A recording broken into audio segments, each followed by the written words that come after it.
please take your seats so we can start this amazing meeting, the over-Atlantic meeting of both ISR guests and University of Michigan guests who've been so good to come visit us to celebrate both the 100th anniversary of Bob Zajonc's birthday, but also 90th birthday of Jean Bernstein, who's our honorary guest here.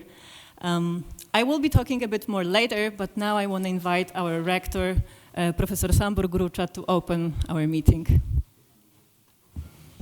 Thank you very much. This is a great honor to join the opening ceremony. On behalf of Rector Nowak and Rector's team, I would like to welcome you at the University of Warsaw, and I mean all of you which are not members of the University of Warsaw. Ma'am, thank you very much again for the invitation. Honorable guests, colleagues, deans, I see 4 of them. Dean of the Faculty of Sociology, Professor Giza, Dean of the Faculty of Economics, Gabriela Grotkowska, sorry. And Dean of the Faculty of Psychology, Professor Kamil Imbir, and Dean of the Faculty of Applied Social Sciences and Resocialization, Professor Aneta Gawkowska. Yes, it is, I know the deans, all of our university, but if you speak the opening speech, there is the memory plays some games. Okay, anyway, welcome at the University of Warsaw. Welcome in Warsaw. You brought nice weather.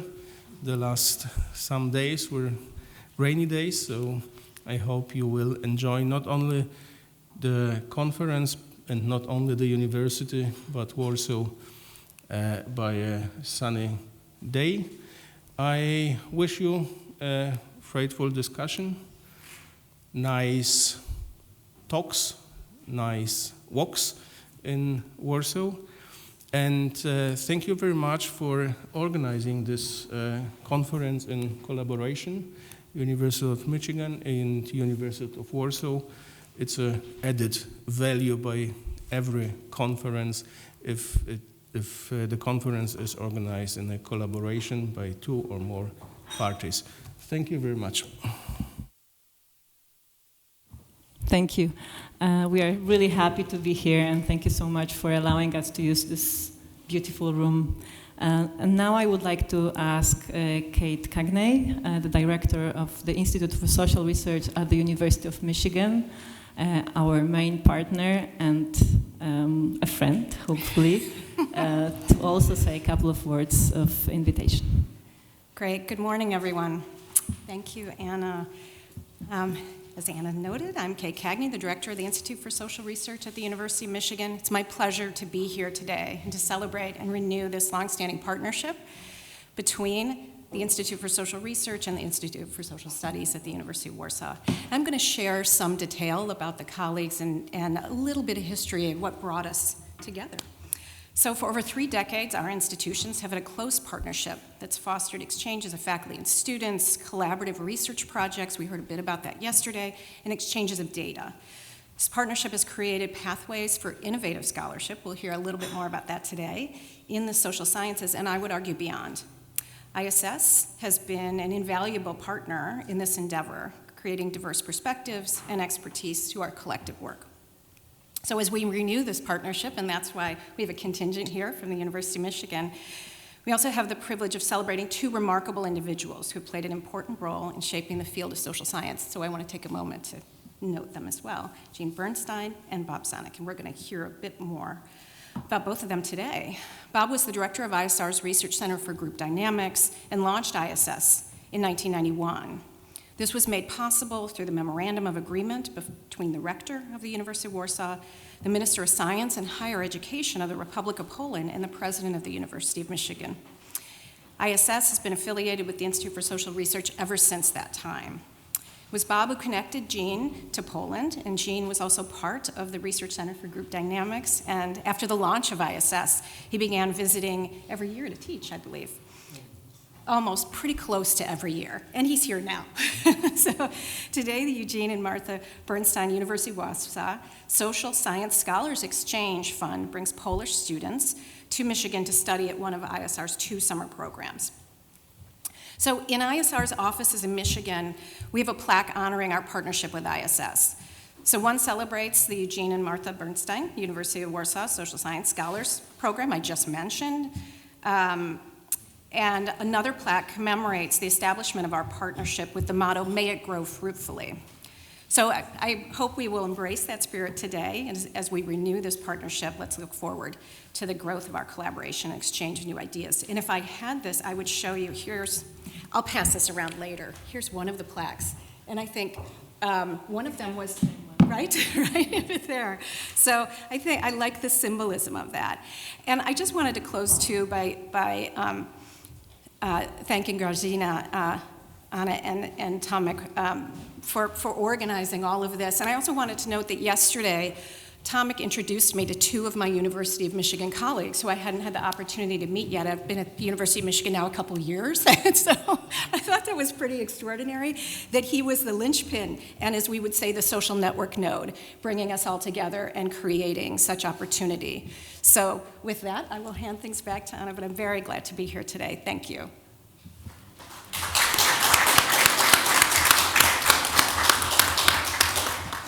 Thank you so much. I know that it's the first time you have a chance to visit us, and I'm so glad that we are able also to learn about each other through this experience, and as you said, met colleagues that maybe are much closer than we thought. But let me take a moment of your time to say something from myself as well, because it's really with a great pleasure, but also with pride, that I'm welcoming all of you from both sides of Atlantic here today. And the pleasure comes from seeing many familiar faces and really hoping to catch up with my old friends and also to make new ones. But the pride, it comes from the fact that together with Tomasz and together with Magda, we are leading the Institute and trying to do our best to the legacy of it, and also to make it a thriving, peaceful, safe place for people to develop the best of their abilities. And I think we're doing quite a good job, actually, so I'm really proud of that. And I think this cooperation is another way and another vehicle of making it work. And I must confess that ISS feels really special to me. I think there is no other place like that, either at the university nor in academic world in Poland. And this is another thing to be proud of. And I think a huge part of that is because we were established by ISR and we've been cooperating since. And this Polish-American atmosphere, the fact that we're very international, is making us as we are. And I think the main thought that I wanted to say is that, as you can imagine, I'm extremely grateful to all those who established ISS those 32 years ago and created a place for so many of us to work with such a pleasure, because it's a pleasure to come to work in ISS. And it's been a pleasure to come to work in ISR when I was there with Tony Antonucci as my main host and mentor, and seeing. You may not know it, Tony, but what I'm doing right now in ISS is very much modeled after what you were doing in your lab. And I think it was a great idea to visit you and also to be able now to keep up similar work here. And I think what is the most important part is that we should meet more often. And I'm really hoping that this is just the first of the series of meetings, may it be online or offline, that we will be holding together after signing of this new memorandum. And I'm really, really glad that we could skip the Zoom part and actually meet in person and have some wine, have some free time to talk and to plan what to do. I hope that this day will be a moment to exchange ideas, to show what we are working on here, what you are working on in Ann Arbor, and really look for common points to develop. Thank you so much.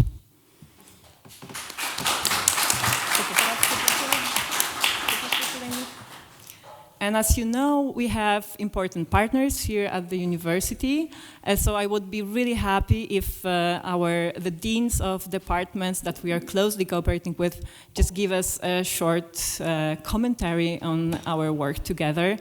If you could join us here, that would be great for the film, but if you want to stay there. So shall we start with Professor Giza, the Dean of Department of Sociology? Welcome. I have to say that even that we are through 32 years, I believe, when we started to work as the team in Institute for Social Studies, I still believe that this was the best thing to be done in our first period of the transformation. It was a very special time because we were all full of enthusiasm. We were opening up to the Europe, not only Europe, but also to United States. And basically, we had a lot of hopes to modernize, so to say, our university using good practices and the inspiration from abroad.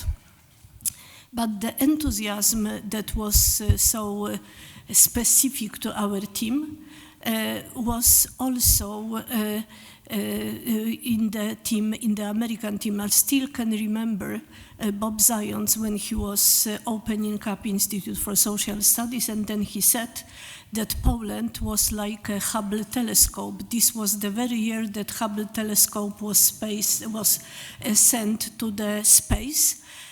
And he said, this is the very first natural social experiment that we witness. So basically, what we can do here in Poland, what we can do all together, is to change the paradigms of social sciences. This was a very ambitious task, but indeed, the experiment was great, and we were lucky to take part in the happenings of both economic and social transformation. So we really believed that our institute, that was the very first interdisciplinary institute at the University of Warsaw, linking people or networking people from all social sciences, because political sciences were also present, not only sociology, economy, but also psychology, but also political sciences. And we believed, and we still do believe, that this is the only way to develop science, that we cannot act in small, narrow spaces, but we can to share our ideas, and we had to work together. Have we delivered against our hopes, so to say?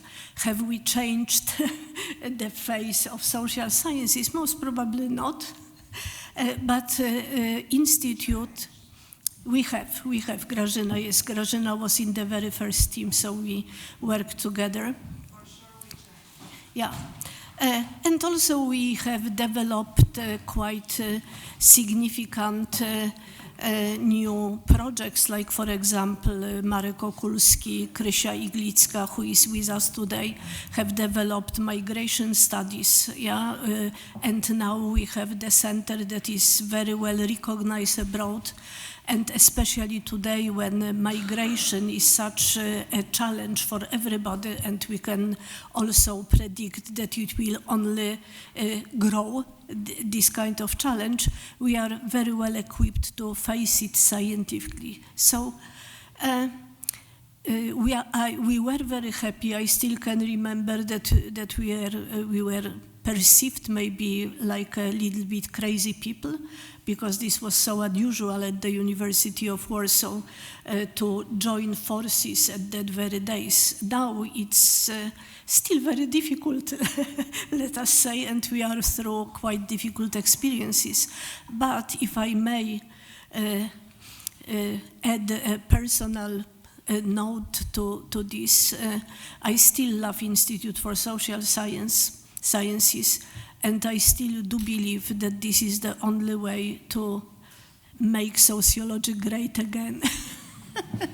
Thank you so much. Thank you.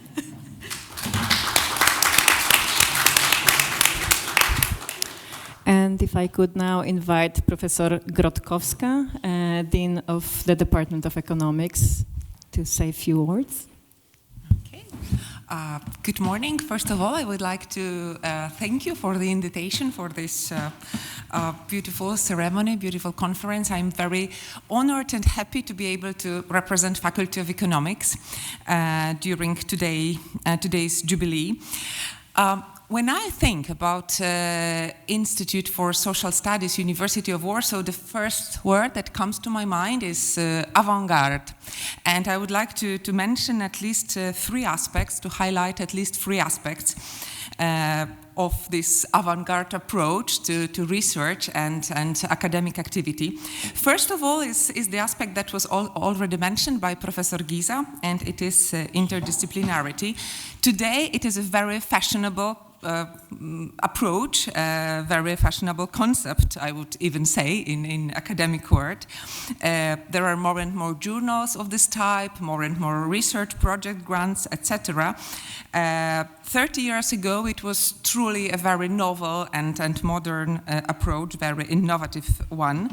And from the outset, the Institute was grouping researchers from different social sciences, as it was already mentioned, promoting interdisciplinarity, I would say in this very best meaning of this word. I mean, that in this meaning that we have a group of researchers originating from disciplines being really world-class researchers, and they were trying to solve some research problems and to produce really world-class research.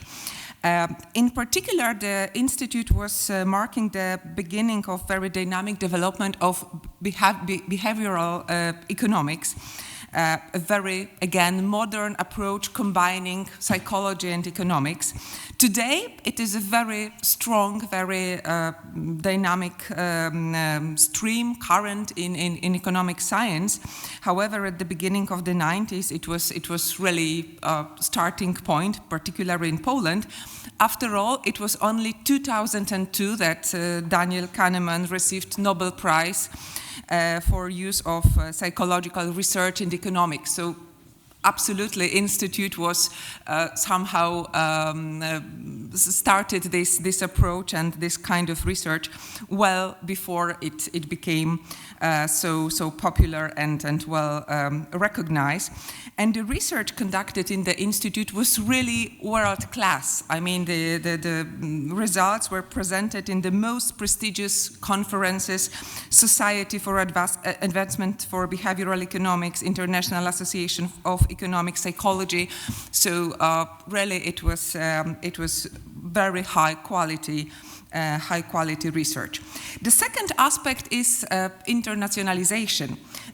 Again, today we are somehow used to treat this concept as a sign of modernity, prestige, quality of research, and also at the University of Warsaw, Professor Grucza is Vice Rector for International Cooperation as well. So we know that we have thousands probably agreements about cooperation with other universities. However, 30 years ago, it was still something very modern and avant-garde.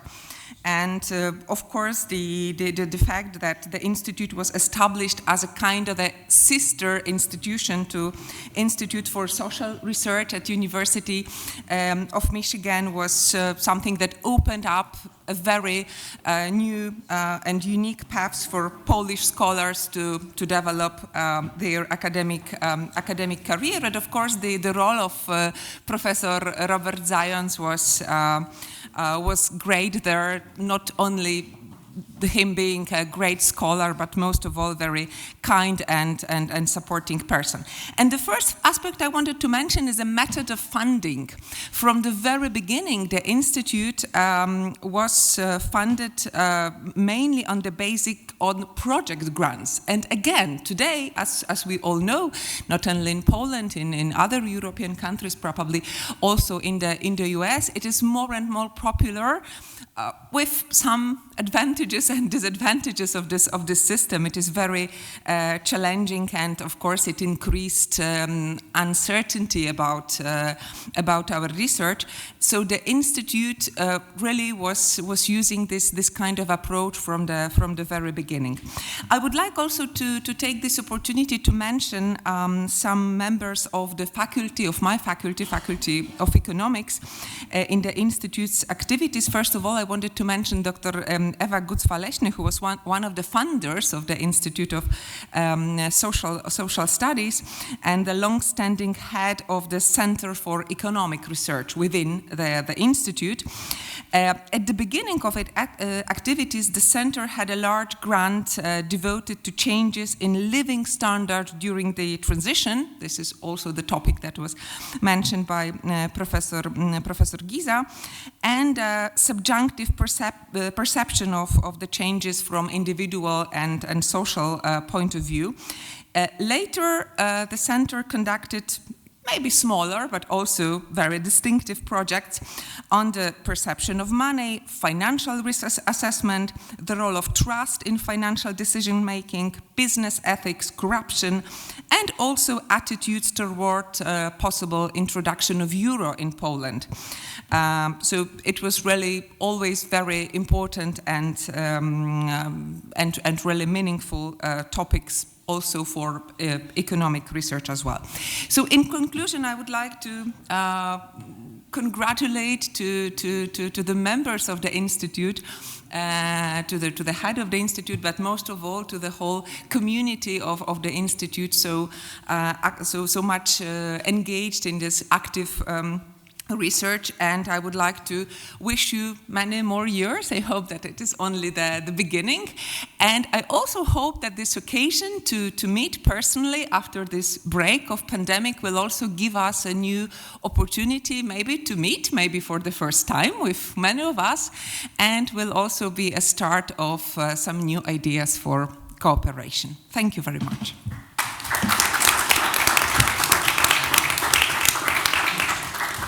Thank you so much. And our third important partner and also neighbor, because we are living under one roof, is Professor Kamil Imbir, the Dean of Department of Psychology.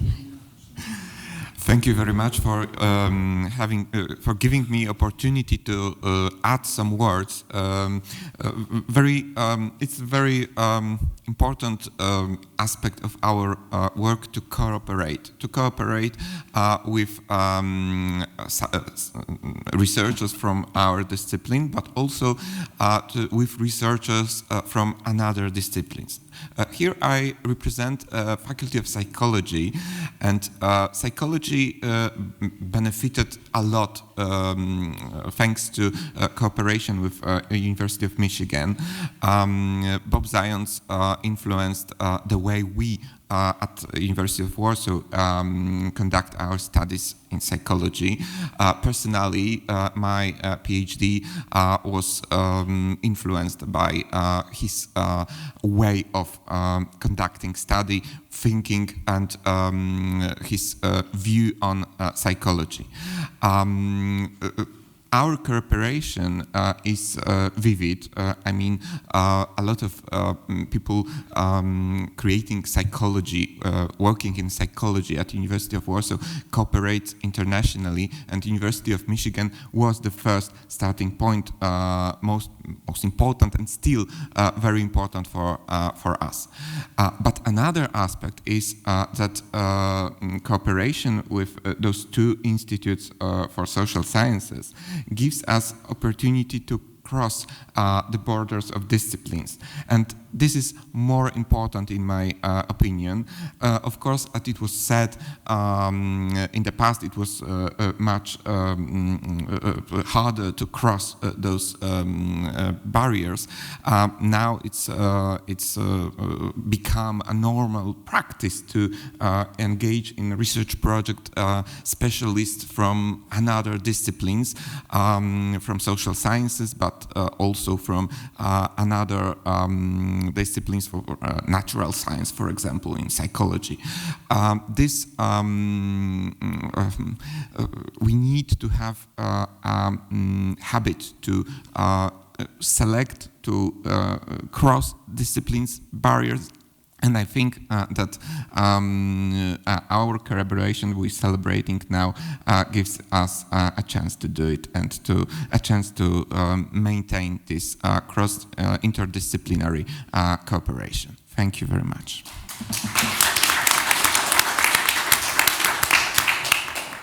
Thank you so much. So for those who don't know us so well, now you met our main three partners, the department with which we exchange PhD students and also the faculty as well. So this has been a very long cooperating. But there is one, we have two more guests here that Tomek will be introducing later, which is the Department of Management and also the Department of Applied Social Sciences. A very big welcome to you. But right now, I wanted to give floor to Professor Richard Gonzales from the Institute of Social Research, who's the head of the research group, Research Center of Group Dynamics, and who's been our main contact point and a main partner for the last couple of years in building this cooperation. So, Rich, if you can say a few words. Dzień dobry. The connection between the Research Center for Group Dynamics and Poland can be traced back about 133 years to 1890. That's the year that Kurt Lewin was born in Mogilno, which is about 300 kilometers from here. Now, Kurt Lewin founded the Research Center for Group Dynamics, or RCGD as we call it, in 1945 at the Massachusetts Institute for Technology. And upon his death, 3 years later, the Research Center for Group Dynamics moved to Ann Arbor to join the University of Michigan. The Research Center for Group Dynamics has been multidisciplinary from the beginning, which really stemmed from Kurt Lewin's vision of how to run a research center. This has more recently expanded to include an international focus, which we celebrate today. Now, a second Polish connection is Robert Zajonc, who was born in Łódź, which is about halfway between Mogilno and Warszawa. Professor Zajonc received his undergraduate and graduate degrees from the University of Michigan. He served as director of the Research Center for Group Dynamics, also the director of ISR, and as you heard earlier, he helped launch the ISS. We also have Professor Jean Bernstein, who has familial ties to the area in Eastern Europe. He received his PhD as a student of Bob Zajonc. Professor Bernstein spent his entire professional career at the Research Center for Group Dynamics, except for a short stint at the University of Texas. He was key in securing a US State Department grant to help develop the exchange program between Warszawa and Ann Arbor. And more recently, Jean and his wife Martha established the Bernstein Social Science Scholars Exchange Program. I know many people in this room have benefited, including myself, from these various exchange programs over the years. And I look forward to exciting new forms that our exchange program can take. And I'm excited to learn this afternoon about the new research directions for our partnership. Thank you. Thank you so much. So you may be thinking that we are all social scientists in this room, but we have one outlier, which is Professor Michał Żochowski, who's representing the Department of Physics at the University of Michigan and who's been our great friend and also a connector between our universities as well, showing and being part of this interdisciplinary character of our institute. Michał? Good morning, and thank you very much for inviting me. It's a very big honor to be here, and it's a pleasure to be here and see this collaboration thrive so much. And yes, being outside of ISR and being now, well, still closely connected to ISS, being affiliated here, but now looking from the point of view of University of Michigan and interacting with all the students, I have to say that I really hope this collaboration is going to last for many years. Actually, my first conference I ever attended, international conference, was the first conference between ISR and ISS, so it's even a bigger pleasure to be here 30 years later and still collaborating with Andrzej Nowak from ISS and Grażyna Wieczorkowska, and having the students come and helping them thrive and grow in Michigan. Thank you.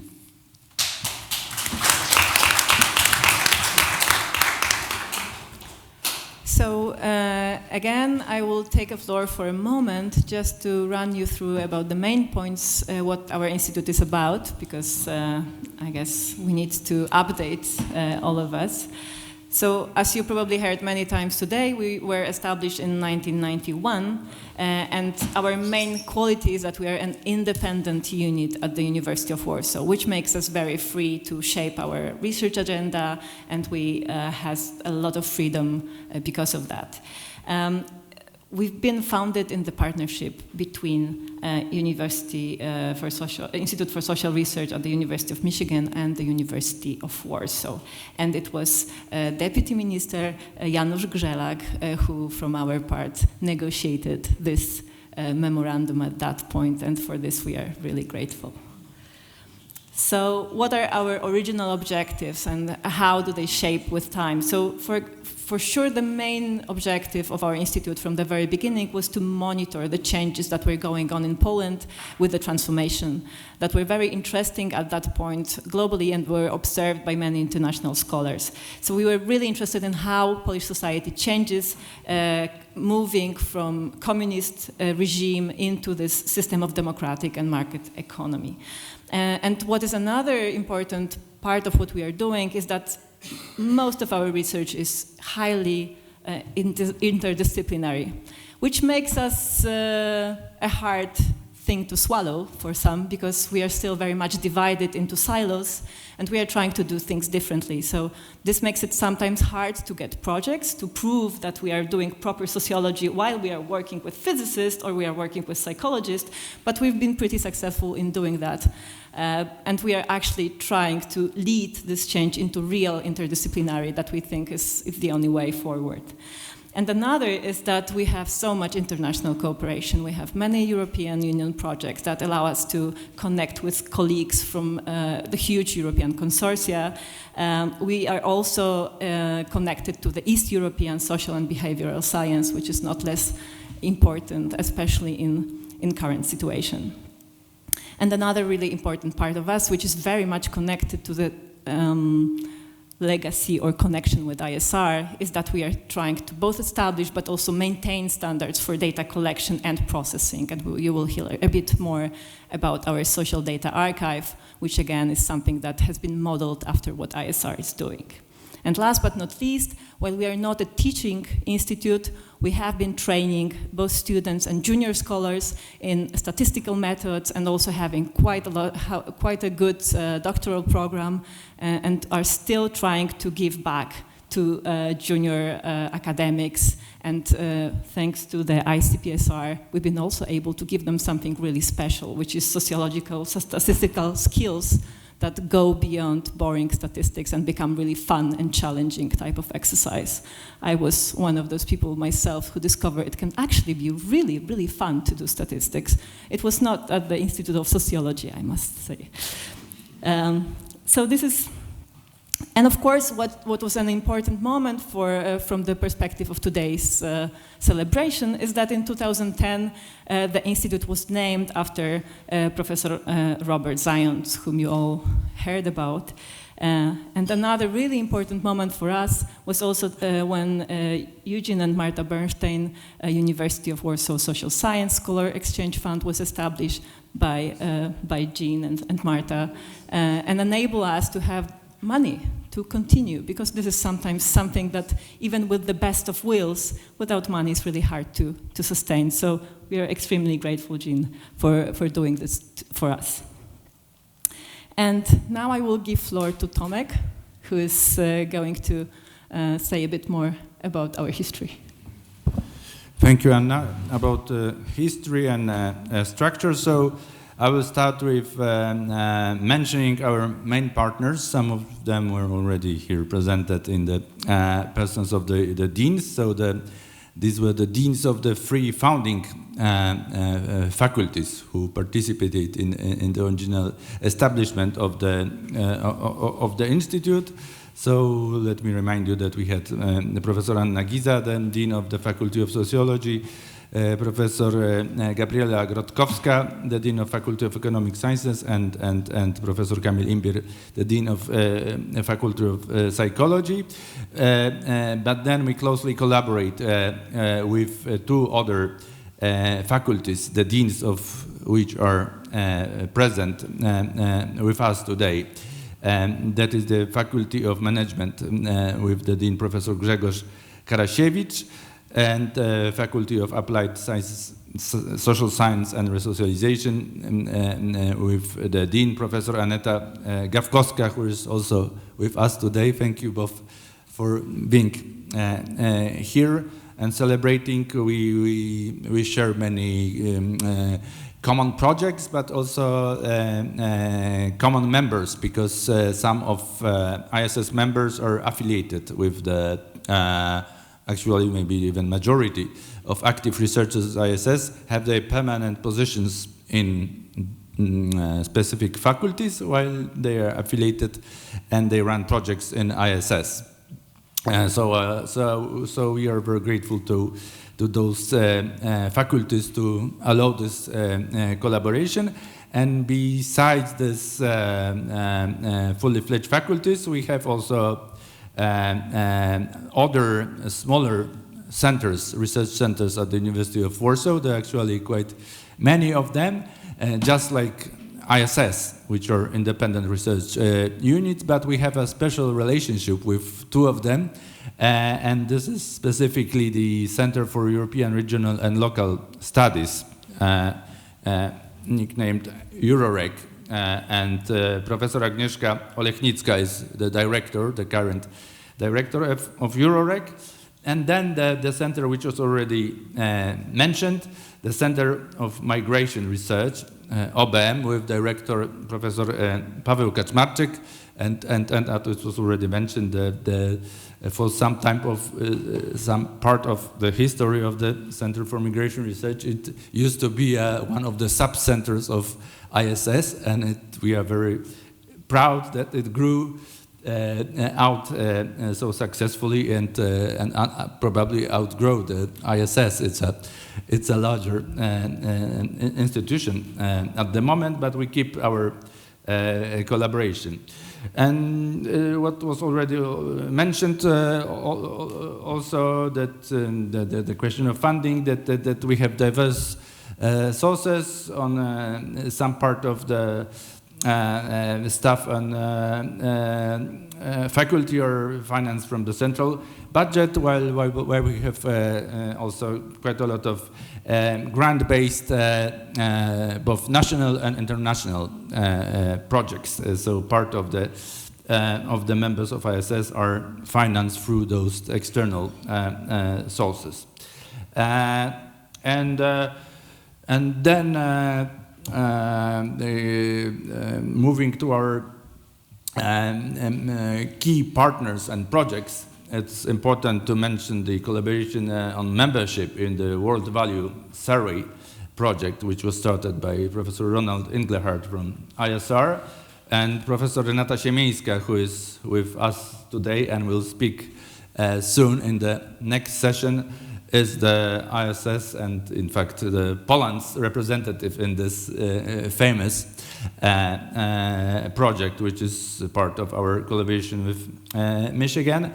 And then our continuous participation in the Inter-University Consortium for Political and Social Research, especially its summer program, the ICP-ISR summer program, is worth mentioning because this is from the very beginning of the collaboration we were sending our doctoral students and younger researchers to participate, and sometimes it was only a pretext, or it was only part of the experience that many of them established intellectual context, projects, partnerships which last until today. I am one of those doctoral students. I think we, almost all of us who are currently the active members of the younger generation, went through this exchange, which was also financed from Jean Burston funds, but now we aspire, or we're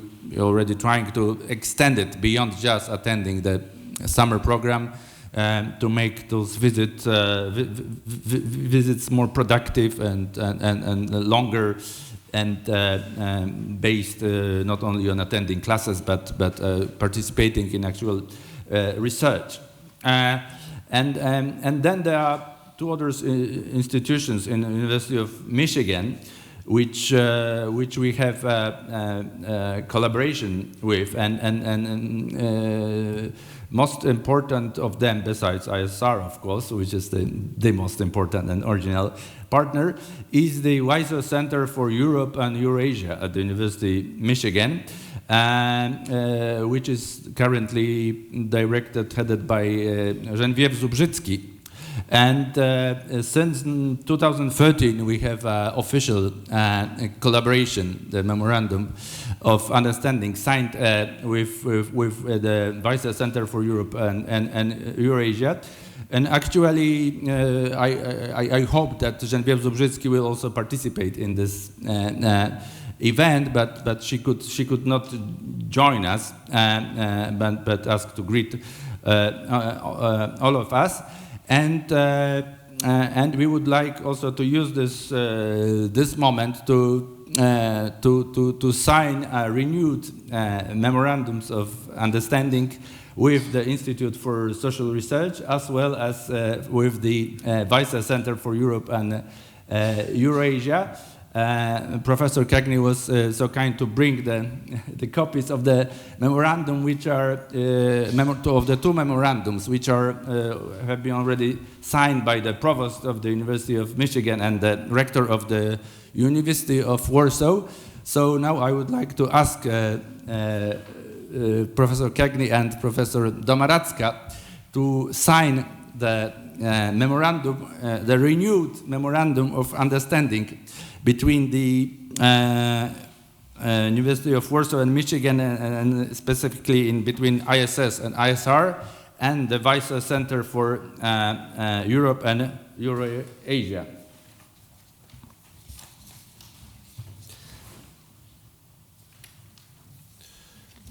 Mm-hmm.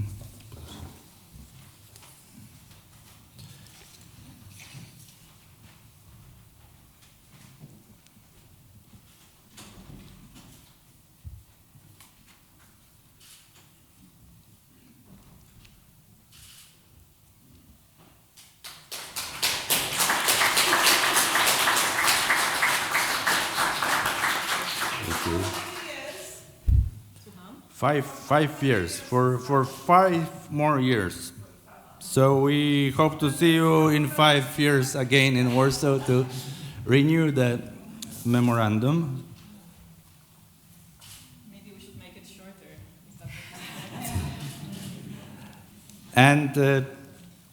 And there is the third institutions which we don't have a formal partnership yet, but this is the Center for the Study of Complex Systems, which we collaborated already, and Professor Michał Żochowski, who spoke earlier, is affiliated with the Complex Systems Center. Professor Andrzej Nowak is probably our most active partner of the Center for the Study of Complex Systems at the University of Michigan.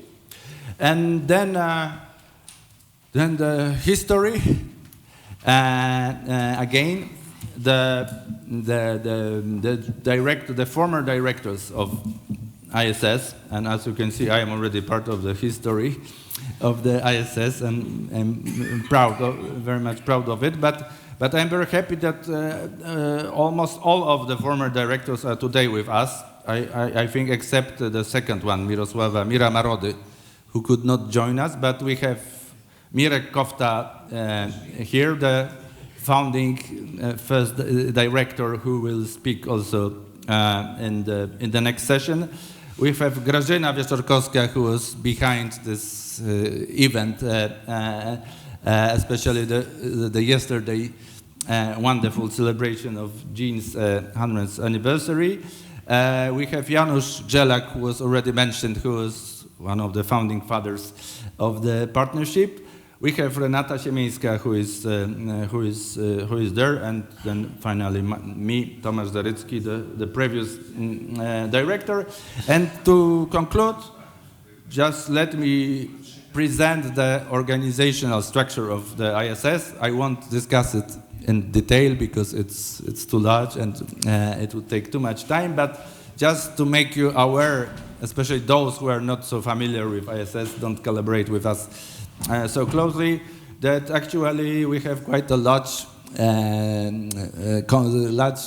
institutional structure with several centers, all of them very interdisciplinary, but as you can see, defined in different through the different fields, to study different fields. So let me start with the Center for Complex Systems and New Technologies, who is headed by Andrzej Nowak, who is with us. He is the founder of the center, which is one of the largest and most active units of the university of the ISS. Then we have the Center for Economic Research, currently headed by Maciej Tymiński, and Professor Gabriela Grotkowska already mentioned part of the activities that are conducted in the center. I would add probably that besides behavioral economics, there's also interesting historical economics studies conducted in the center. Then we have another very active and large center, namely of interdisciplinary gender studies, established by Renata Siemińska, who is with us, and Anna Domaradzka is one of the key members of the center. Then we have the Center for Political Research, which was originally funded by Mira Marody, but is currently directed by Mikołaj Lewicki. And then Center for Psychological Research, directed by Anna Wnuk, but since relatively recently, because this was Mirek Kofta who was the founding head of the center. Later we have Dominika Maison, who was the former dean of the psychology department, who was for some time the head of the center. And then there's the Center for Sociological Research, and we have Tomasz Jerzyński, who is the current head of the center, who will briefly present one of the key projects, which is located in the center, namely the Polish Archive of Social Data. And the founding father of the center was Bogdan Cichomski, who sadly passed away, but was one of the founding members of ISS, instrumental into setting up the Polish General Social Survey based on the American General Social Survey, which used to be a quite important project for us, and it's partly continued, as Tomek will mention. And there is the Center for Social Change and Mobility Research, which I am heading. And then Inter-Institute Laboratory for Comparative Value Systems Research, which is actually conducting the World Value Survey. So it's headed by Renata Siemińska, and since it's in the center works in partnership in the Faculty of Sociology, is also co-directed by Professor Jerzy Bartkowski. And last but not least, probably the youngest unit of the ISS is the Social Challenge Unit, headed by Aleksandra Goldys. This is the Applied Social Research Center. So now I would ask Tomek Jerzyński to briefly present the activities of the goals of the Polish Archive for Social Data, which we are very proud of, and we want to make it well known, because we think that this enormous set of data can be useful for any of us, and it also can be quite an important asset in planning the collaborative projects.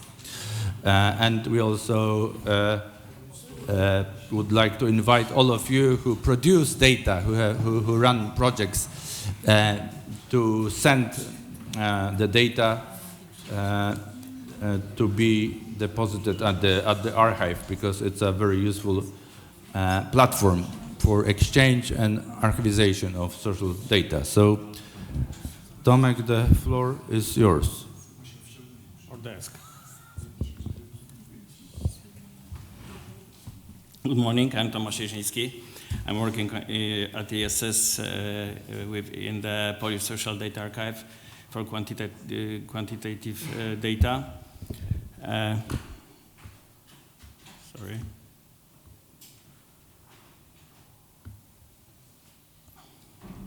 The best solution to archive your workout data sets is to place it in domain archive. Domain archive is, as it usually keeps and elaborates domain-specific standards. In Poland, Polish social data archive is the only one domain archive that stores data from quantitative social research. In 2003, Foundation for the Polish Science awarded funds to the Institute of Philosophy and Sociology of the Polish Academy of Science. In the same year, the Institute of Philosophy and Sociology of the Polish Academy of Science and the University of Warsaw signed the agreement under which the University of Warsaw was responsible for developing the concept of quantitative data archiving in Poland and preparing the technical infrastructure for its implementation. This task have been entrusted to the Robert Zajonc Institute for Social Science.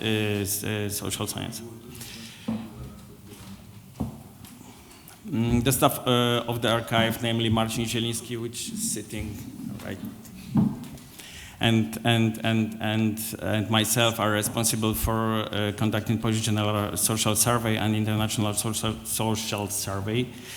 The PGSS, Polish General Social Survey, was a Polish version of General Social Survey, which is conducted by National Opinion Research Center at University of Chicago and archived in ICPSR. PGSS program is not active now.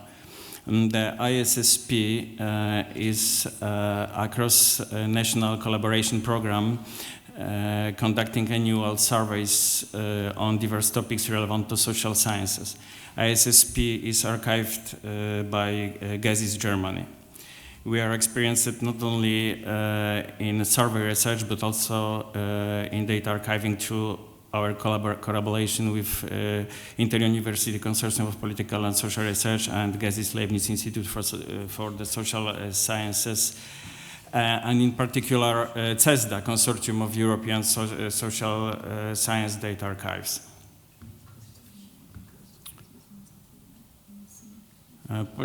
Polish Social Data Archive was mainly inspired by ICPSR and Gazi's. Over the past 20 years, we have collected data from the more than 400 research projects, including Polish General Social Survey, Polish National Election Study, Polish Panel Survey, Social Diagnosis, repeated monthly overview surveys by the Public Opinion Research Center Foundation, and Social Structure of Łódź inhabitants, which is the oldest one, dates from 1965. Currently, our archive collection includes more than 400 data sets, more than 16,000 files, more than 18,000 users, and more than 300,000 downloads. The data sets in our archive are published under a license agreement. Currently available options are Creative Commons and restricted access. Each collection in our archive must be fully described. This includes methodological description, including characteristics of each stage of the study conducted, a fully annotated data dictionary, including labels of variables and values, descriptions of special codes, overrides, etc. Also, research tools like questionnaires. At the end of 2019, we have had completed a massive renewal of the archive infrastructure and operations. Together with quantitative data archive of the Institute of Philosophy and Sociology of the Polish Academy of Science and in the Interdisciplinary Center for Mathematical and Computational Modeling of the University of Warsaw, we have completed a joint European Union founded project whose main objectives are switching the data system to the Dataverse, a data archiving system that is able to communicate with other archiving systems via a unified application programming interface, elaborating and archiving more data, for example, produced by Public Opinion Research Center Foundation, and be compliant with SESDA requirements, which include DDI standard data dictionary definition, persistent identifier policy or access policy, etc. Following the update, the number of available datasets and downloads has increased significantly. For 17 years, Polish Social Data Archive has collected just over 100 datasets and recorded around 80,000 downloads. After the update from the end of 2019, for 2 years, the stock has increased to more than 400 datasets and more than 300,000 downloads. At the end, a few words about our relation with the Consortium of European Social Science Data Archives. This cooperation is very important to us, not only for reasons of exclusivity, but also for pragmatic reasons relating primarily to funding and institutional regulation. Cooperation started in 2004 under the preparatory phase project for a major upgrade of Consortium of European Social Science Data Archives research infrastructure. We are currently members of the trust group and have partnership status. Thank you. It has been said so much already that I'm in a difficult position. I'm not fast enough to revise my speech and shorten it. So I repeat some pieces of what was already said. The slides, where are the slides? Here they come.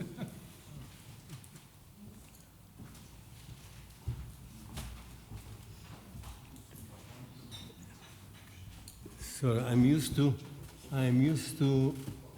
mark. Yeah, okay. Yeah, is this okay?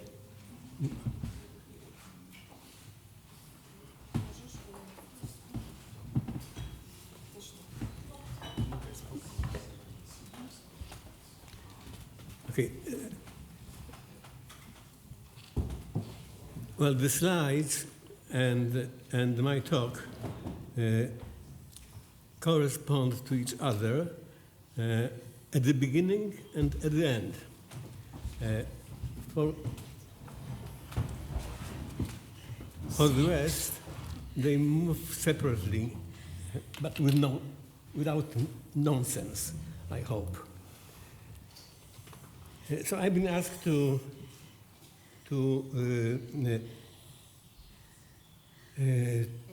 say something about the beginning of the institute. So this is the title of my short talk.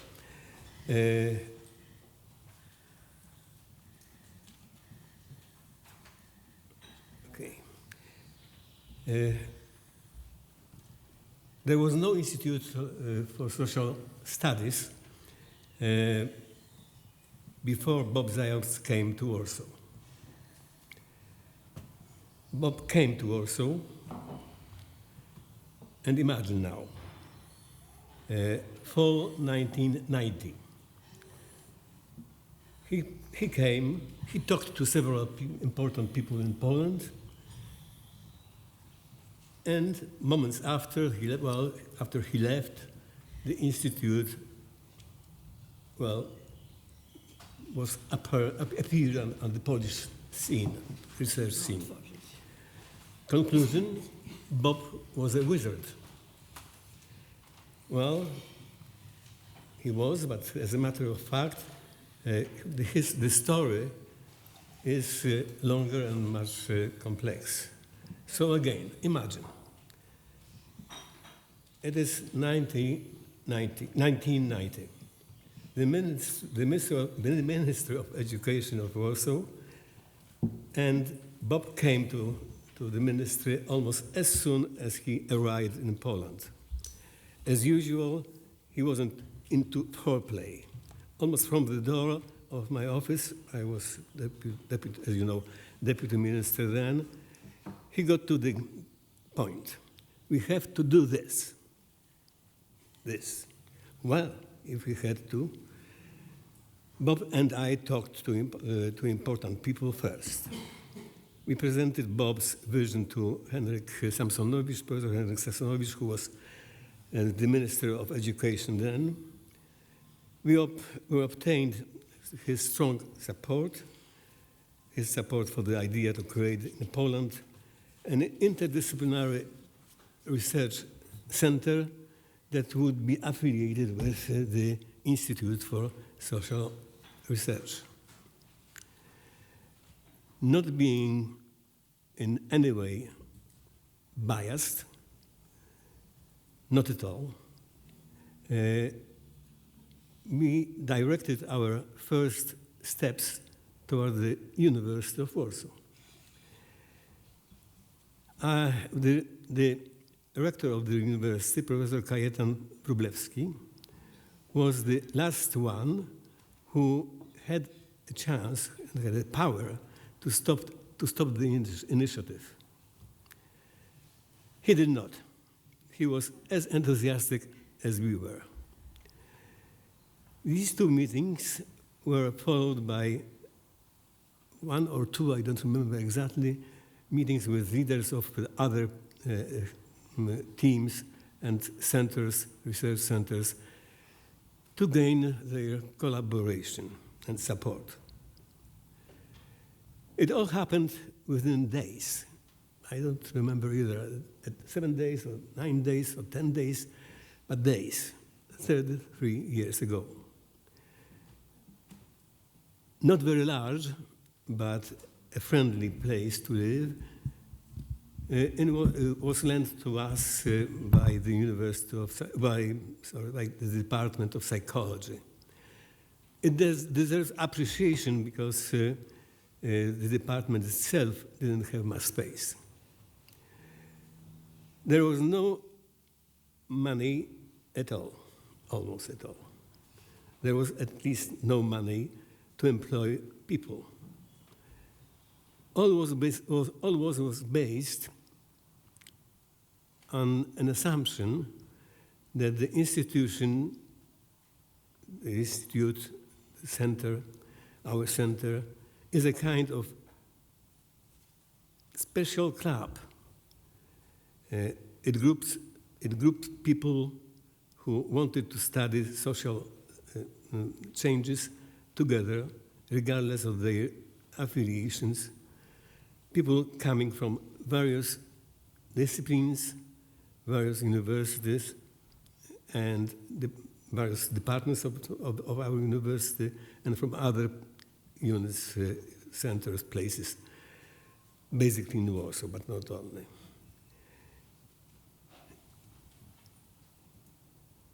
So this Bob Zajonc flew. Yeah, here is the building where we are located. And here is the agreement, the act that made the Institute for Social Studies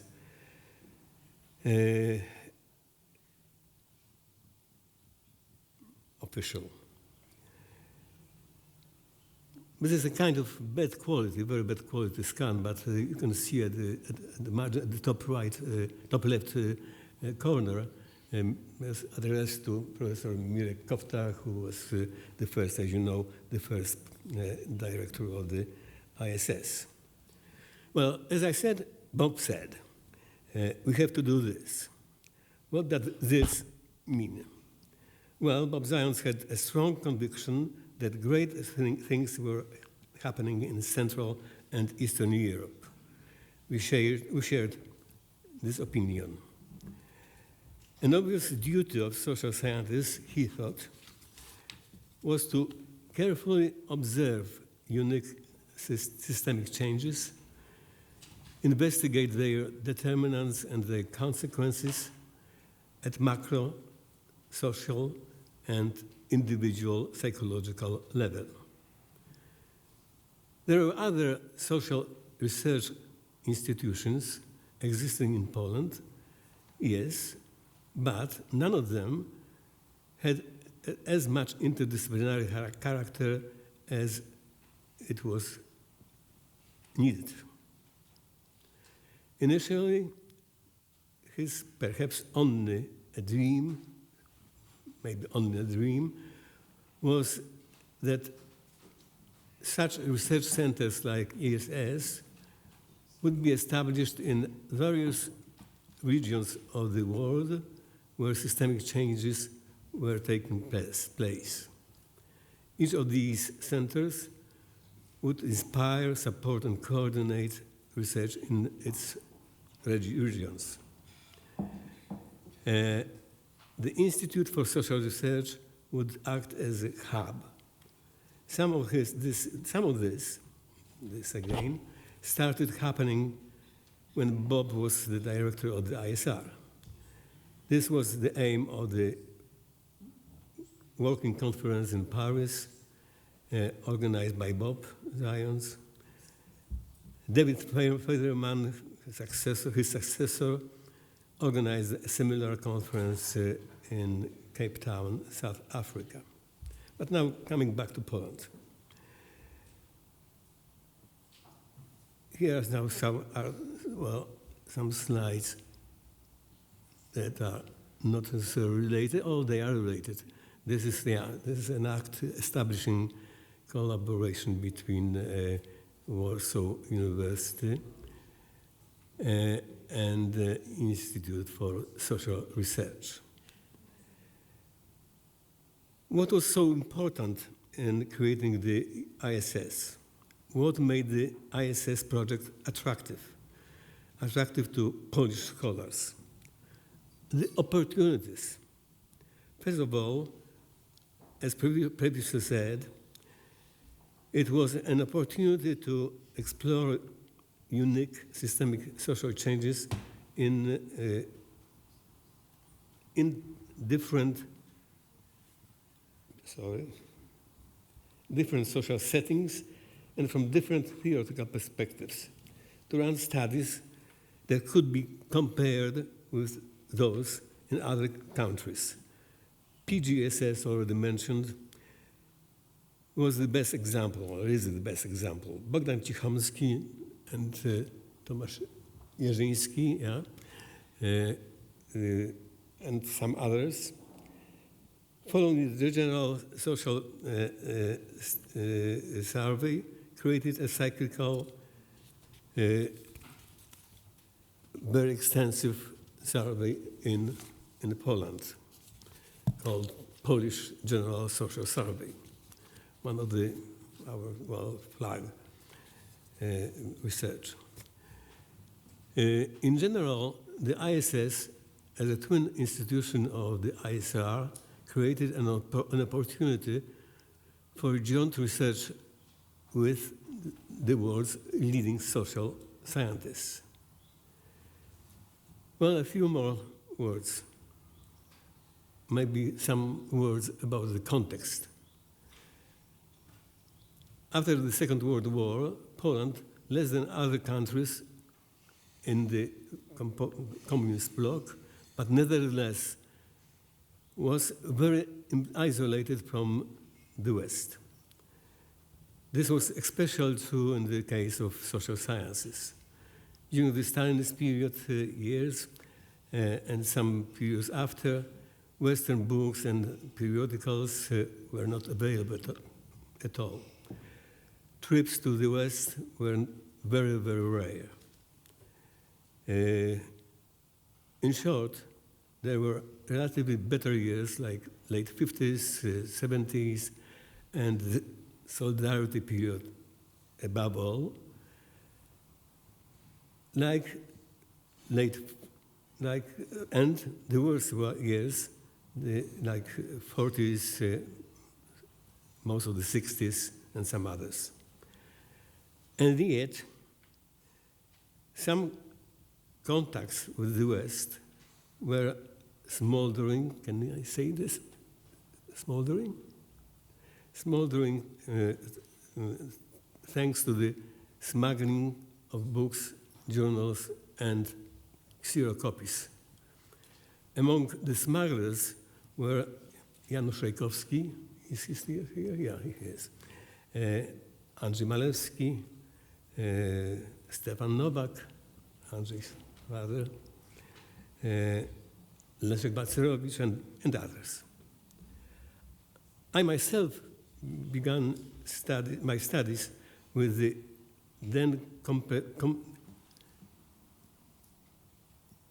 omnipresent Pavlovian book written by Pavlov. And it was an obligatory textbook for first-year students in Poland at that time. Fortunately, in the middle of my studies, some people from the States came. Again, among them was Janusz Rajkowski. And it all changed. Secondly, the ISS provides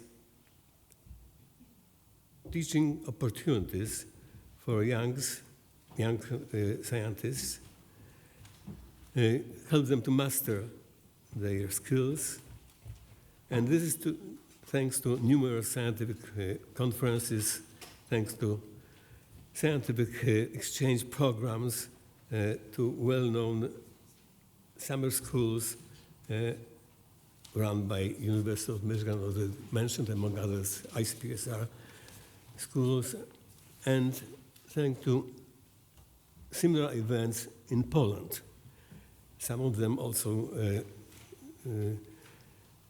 organized with great help and participation of the University of Michigan. Now is a good time to mention that scholarships for Polish students, those scholarships given in Michigan, were heavily financed by University of Michigan. The third highly valued opportunity is to get to know our colleagues overseas, develop friendly relations, often good, long-lasting friendships. Finally, not insignificantly, the ISR prestige adds a lot to our reputation, and we are good. It is good that we are affiliated.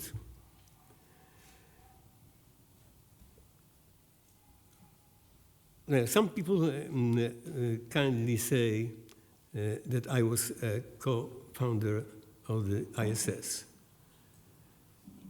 It tickles my ego, but it is not true. Bob was the father. I only assisted him. And now, okay, as I forgot about, some of them are already shown. Yeah.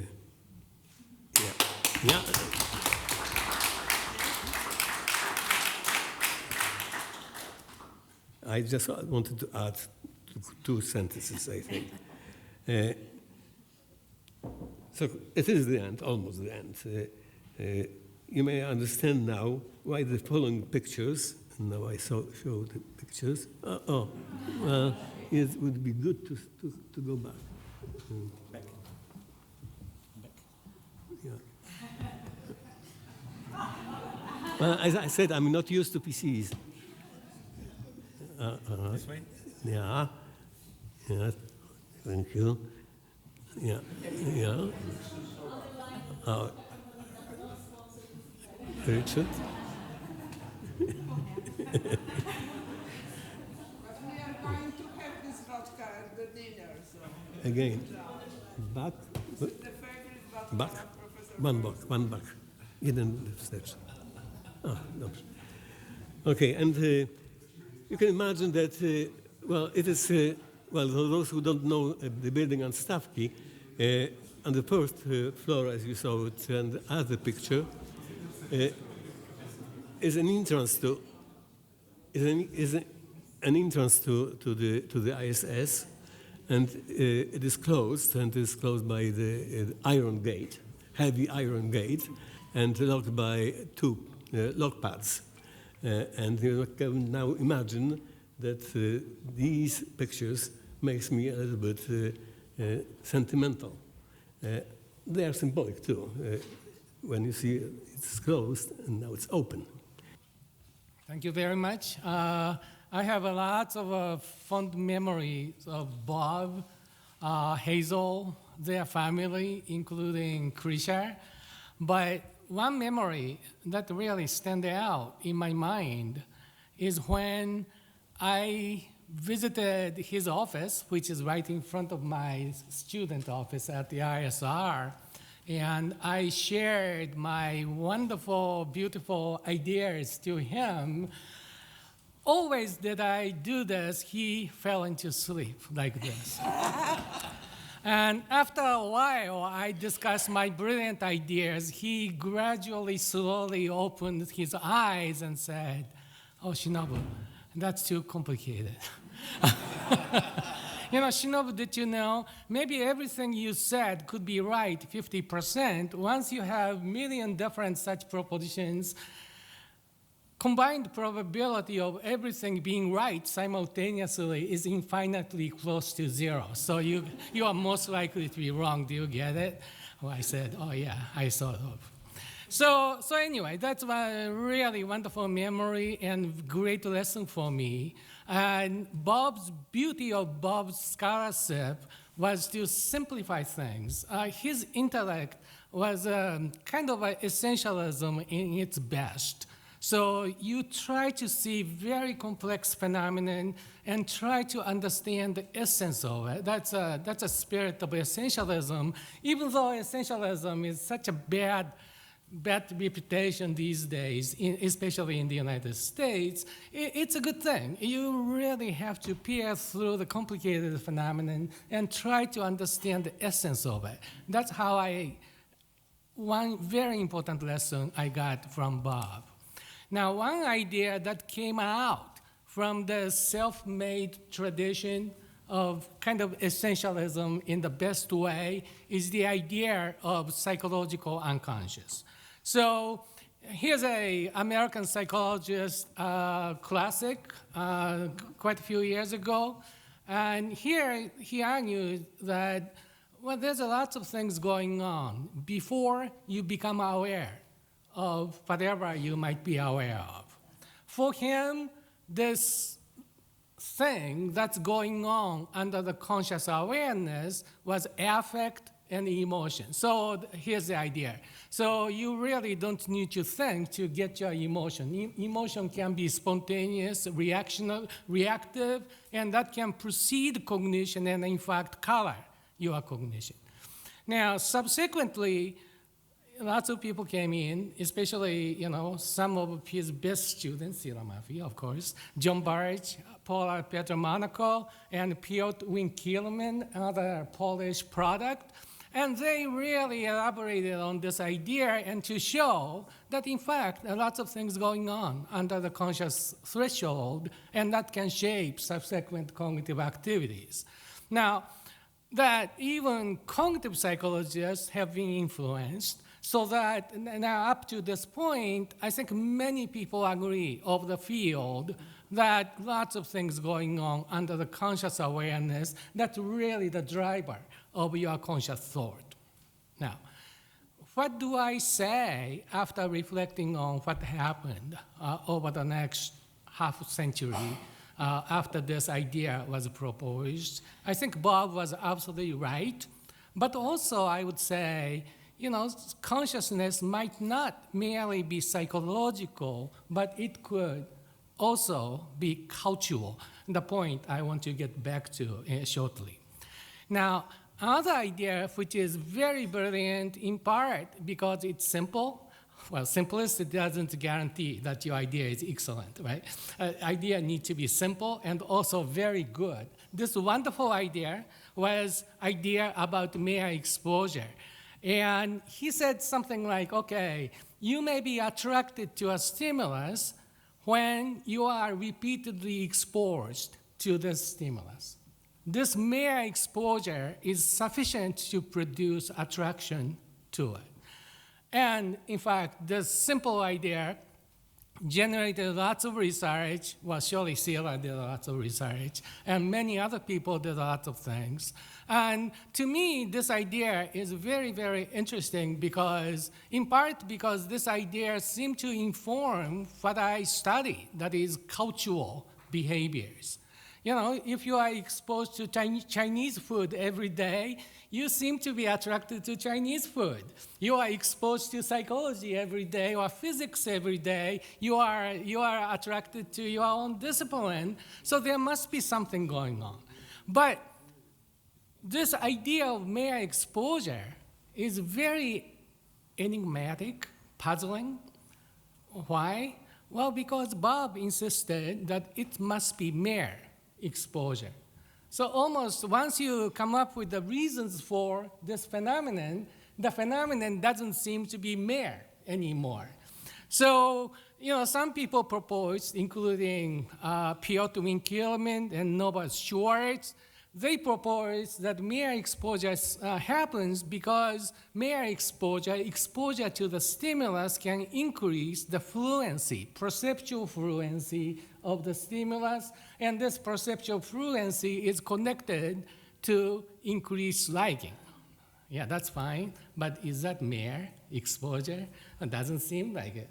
So that's really enigmatic aspects of it. Now, I want to suggest that there's something very interesting can be suggested once you combine this wonderful idea of mere exposure with the first point, that is cultural, psychological, unconscious. So that's a theme I want to elaborate on it, if time permits. I can stop anytime, by the way, so please let me know. So this is one idea. We kind of elaborated on it, so please make sure that okay, all right. So we argued, well, basically we are interested in how people might acquire culture, right? So what is culture? Culture is a whole bunch of things we call practices and meanings. And one aspect of it is kind of reward contingencies. What kind of behaviors are seen as good, what other behaviors are not as good. From the very beginning of your life, you know, your babies, you actively engage in this culture, doing some random behaviors maybe. And then those behaviors happen to be right according to your culture's criteria, and then you receive some positive feedback. If not, you do not get anything, or even you may be punished. This is a very simple idea of Skinnerian conditioning, and now as a result of this, likelihood of that behavior goes up, right? Now, to this, we added this possibility that this increase of probability of behavior happens because neural connections changes. Neural connections changes in such a way so that there emerge some new neural network in the brain that support this culturally reinforced behaviors. So That's our way of understanding how mere exposure, repeated engagement in cultural world can shape your brain and as a consequence, your behavior. Now, I don't like to spend too much time in describing a kind of empirical support to this because idea is more important than specific data, but there's a lot of research now underscoring this possibility that your brain can plastically change as a result of active engagement in cultural tasks like piano playing or doing computer, and also doing your cultural tasks. So main takeaway from this is that no matter how mere exposure is, it may be deeply embedded in culture, and mere exposure understood in this way could be provide a way to understand how we might develop cultural unconscious, because after all, cultural information is encoded in your brain network, brain structure as a result of this, and you may not remember exactly what happened to create your brain network, but brain network is there to influence your behavior. And now you might wonder if there might be any evidence. I can bore you by explaining what those brains might indicate. There's a lot of cultural difference in the brains of people engaging in different cultural contexts in a way that makes sense once you know what functions those different brain regions serve. Now, there's a very interesting psychological correlation between cultural dimensions characterizing kind of group differences, independence and interdependence. Here I'm showing one example of correlation between interdependence, inverse correlation, between interdependence and the size of this part of the frontal cortex. And finally, is this culturally acquired? Well, it's very hard thing to study. You just cannot randomly assign your babies into Japan condition or US condition or Poland condition or whatever condition. So you have to do something more ingenious and more creative. What we did was to examine the effect of genotype, which is known to increase the efficiency of learning. People who are carrying this genotype get environmental influences more, including presumably cultural influences. And what we find is that cultural difference of the kind I showed you just a few slides ago can be found only for those people who are carrying particular genotype that predispose them to learning. So I took this to mean that this brain difference is most likely to be resulting from a kind of cultural experience I described. So now, let me wrap up. So 2 ideas shaping the field. 2 ideas, mere exposure and unconscious. And now, modern rendition of it in my mind is that mere exposure could be replaced as repeated engagement in culture. Now, this can lead to culture stored in neural connections in the structure of the brain.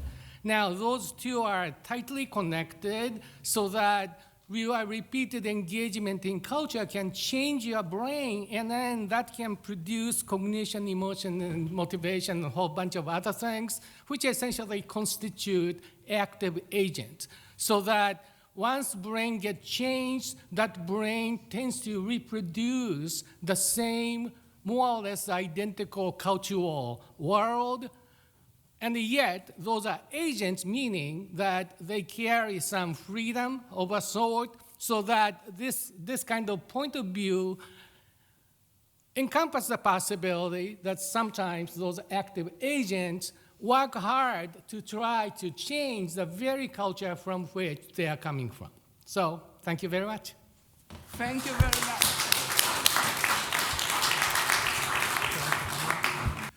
Oshinobu reminded me, one thing I remember posed to Bob that he couldn't explain by mere exposure. I told him in my youth, I discovered, to my great sadness, that the more women I knew and the more that they exposed to me, the less they liked me.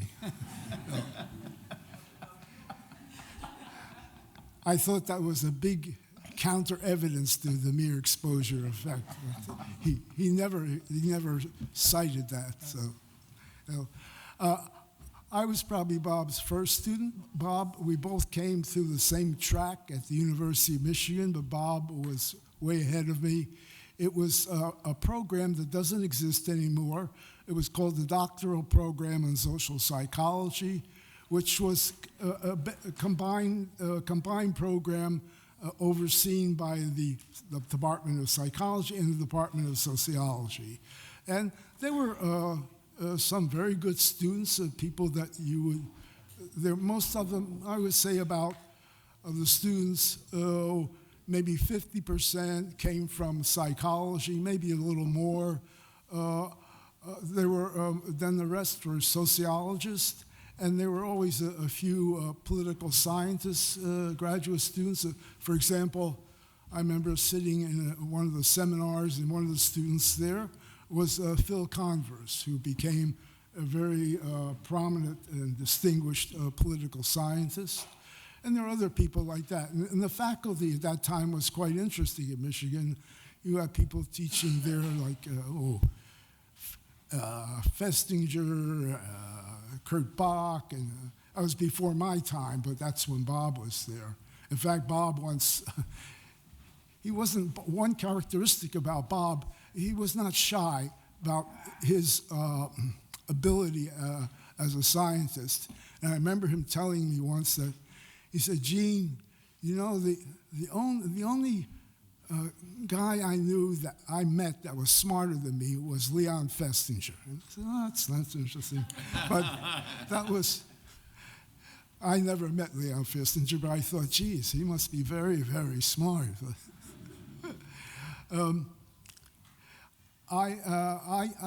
Both of us came through the same program, but when my stipend required that I work as a research assistant at ISR, and my initial duties there were under a very nice social psychologist named Al Zander.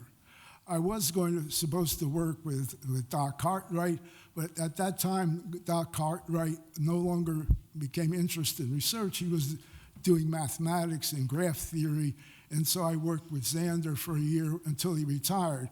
And I was not unhappy that he was retiring because I was really interested in this young guy, Bob Zajonc, who had just been appointed as one of the senior research people at Group Dynamics.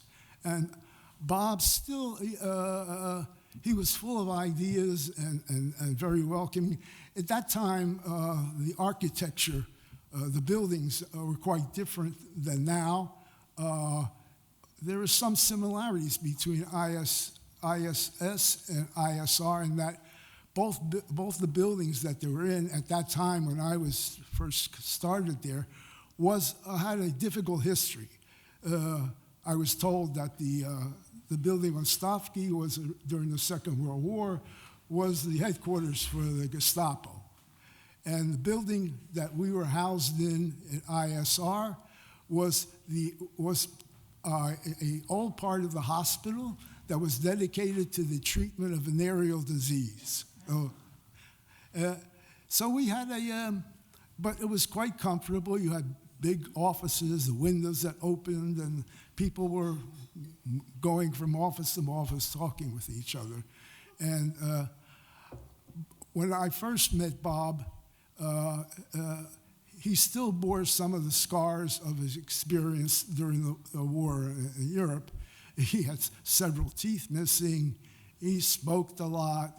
And I think that was the thing that struck me, aside from the fact that he had really great ideas and was exciting to work with.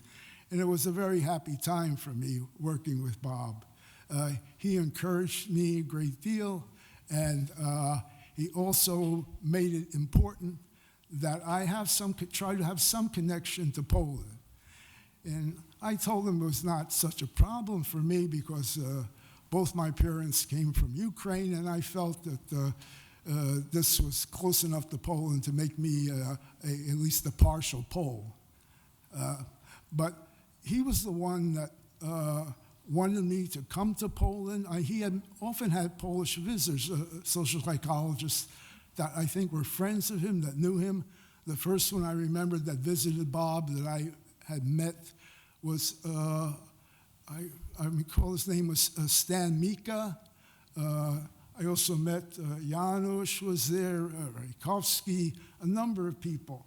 And this made me eager to come to Poland. And he encouraged me to accept once it was a fellowship or scholarship.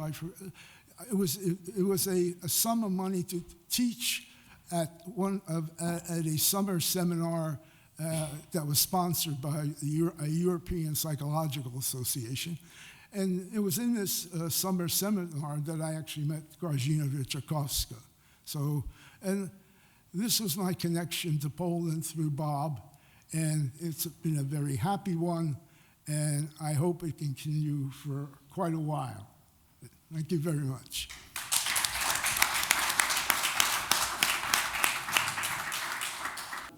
Basically just saying that there's two theories I just wanted to say that I use constantly in my research. And one is affective primacy, obviously, and the other is mere exposure.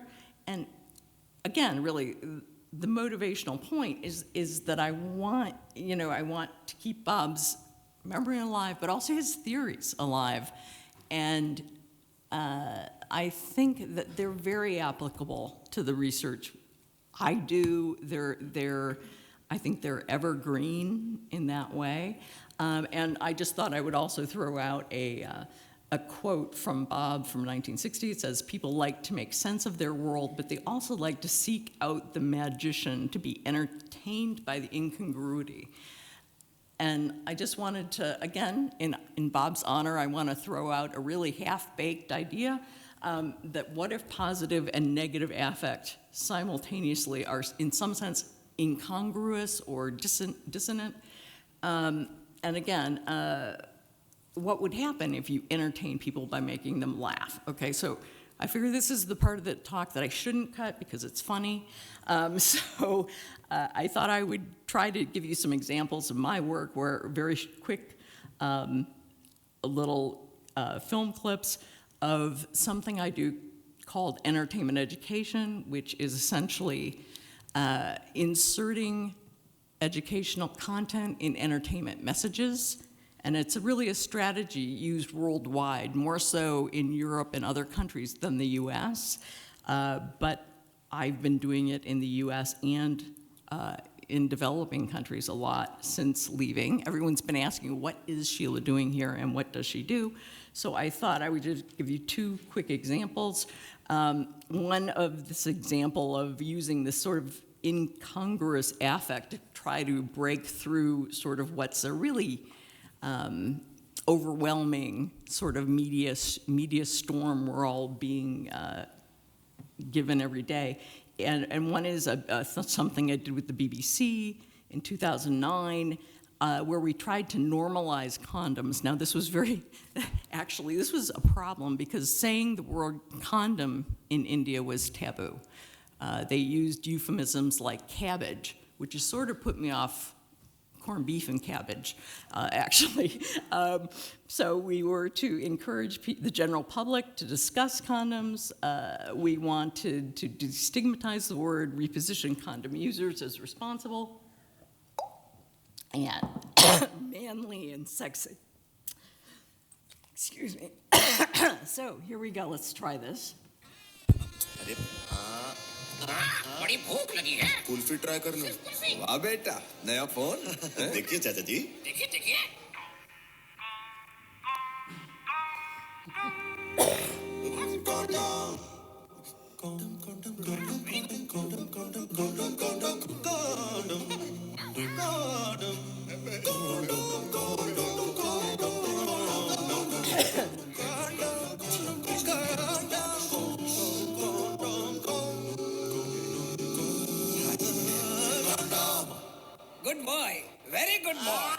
बात condom मतलब समझदारी और जो समझा वही Sikandar. Ringtone के लिए SMS करें कॉन्डम 567678 पर या फ्री डाउनलोड करिए condom.org से।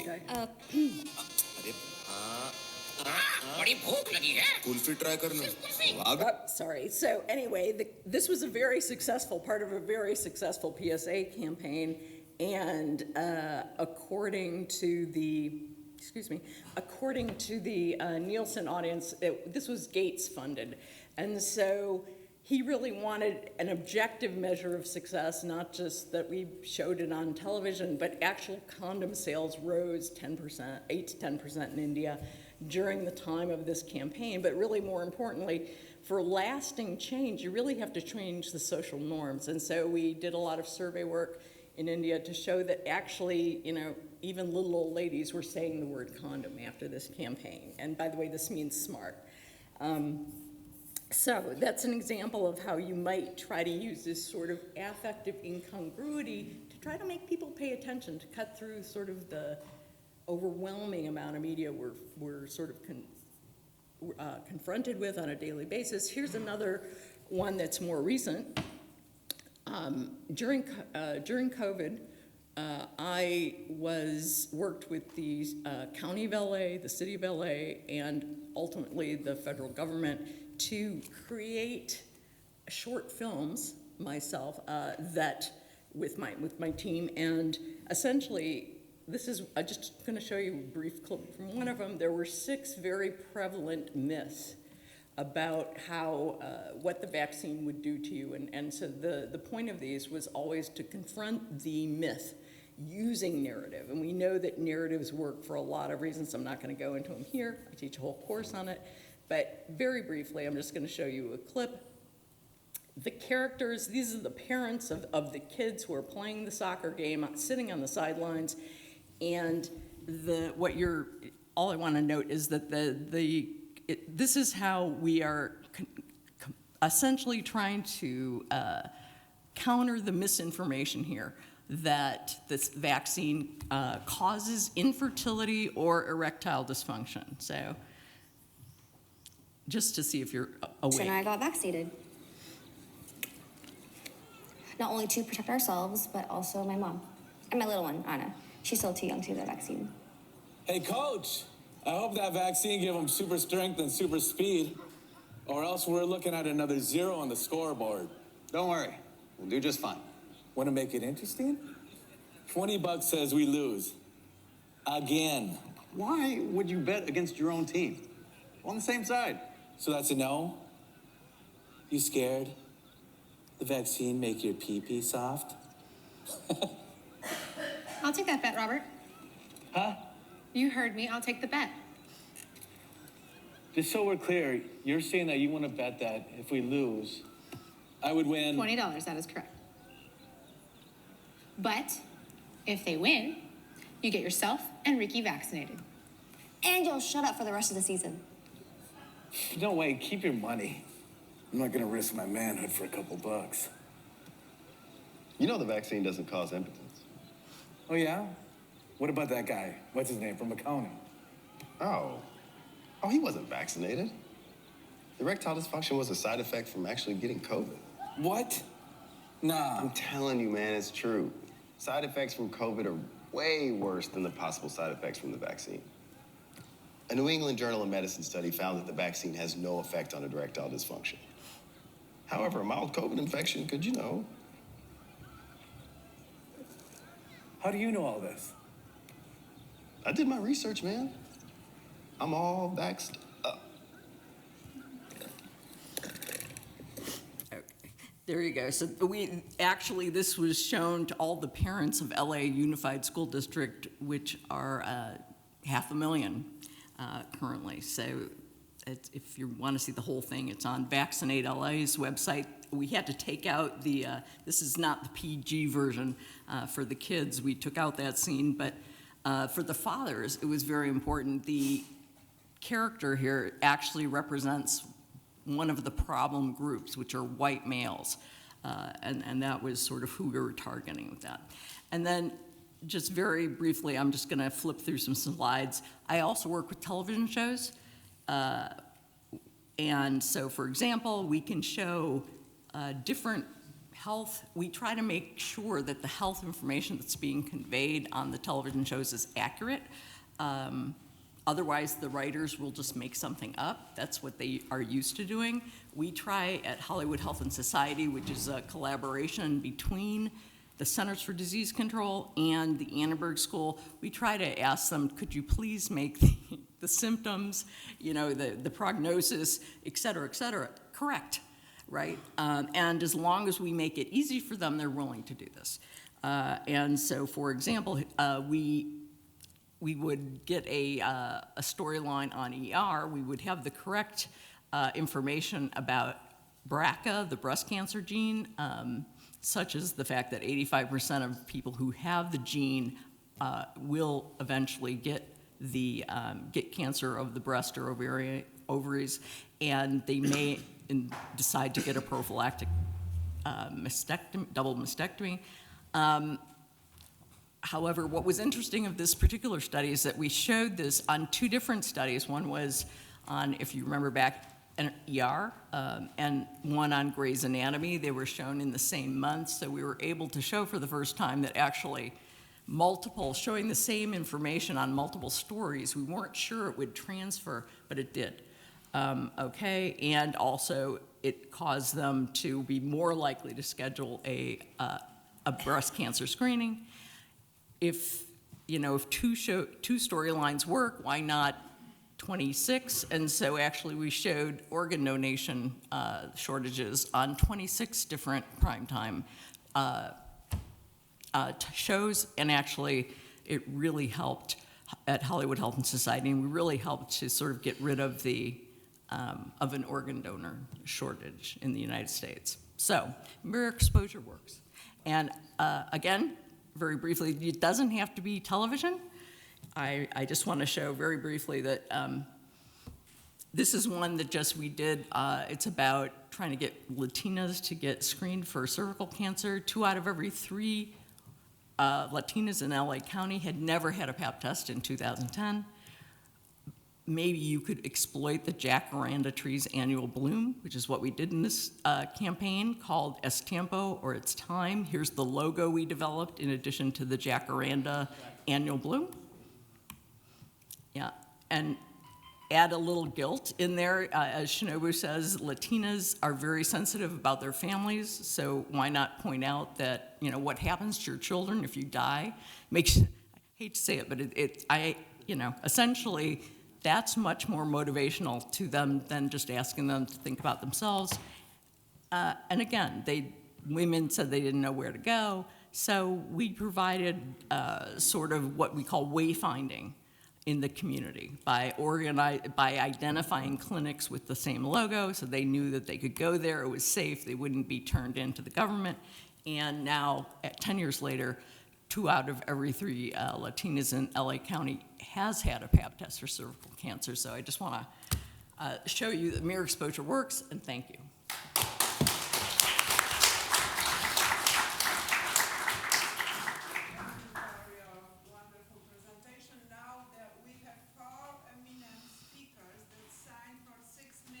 So it will be, the time will be shorter.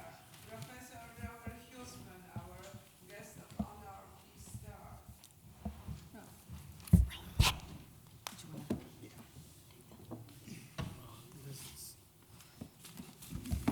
Thank you, Grażyna. No, I can talk about this. I first encountered Bob Zajonc about 61 years ago. I say encountered because I didn't really have a conversation with him. I was an undergraduate psychology major at the University of Michigan, and at that time there were 2 introductory psychology courses. One, psychology as a natural science, and one, psychology as a social science. And every week there'd be a lecture with a different researcher, sometimes a couple of researchers, and then you would meet with your discussion leader 2 times a week. And my discussion leader in psychology and social science was Marty Gold, who anybody who's been to ISR might know. Anyway, one of the lectures was given by a researcher who was studying cockroaches. And he reported that cockroaches learn simple tasks better in the presence of another cockroach. Well, I found this really fascinating. And so I told a lot of my fellow students, you've got to notice this research. It's done by a researcher named Robert Zajonc. Well, I wasn't very sophisticated, didn't know anything about Polish. So that was my first encounter.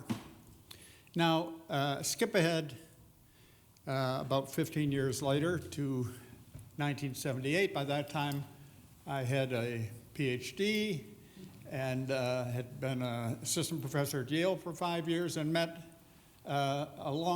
someone who became a longtime colleague, Leonard Aron, and started to study aggressive behavior and observational learning.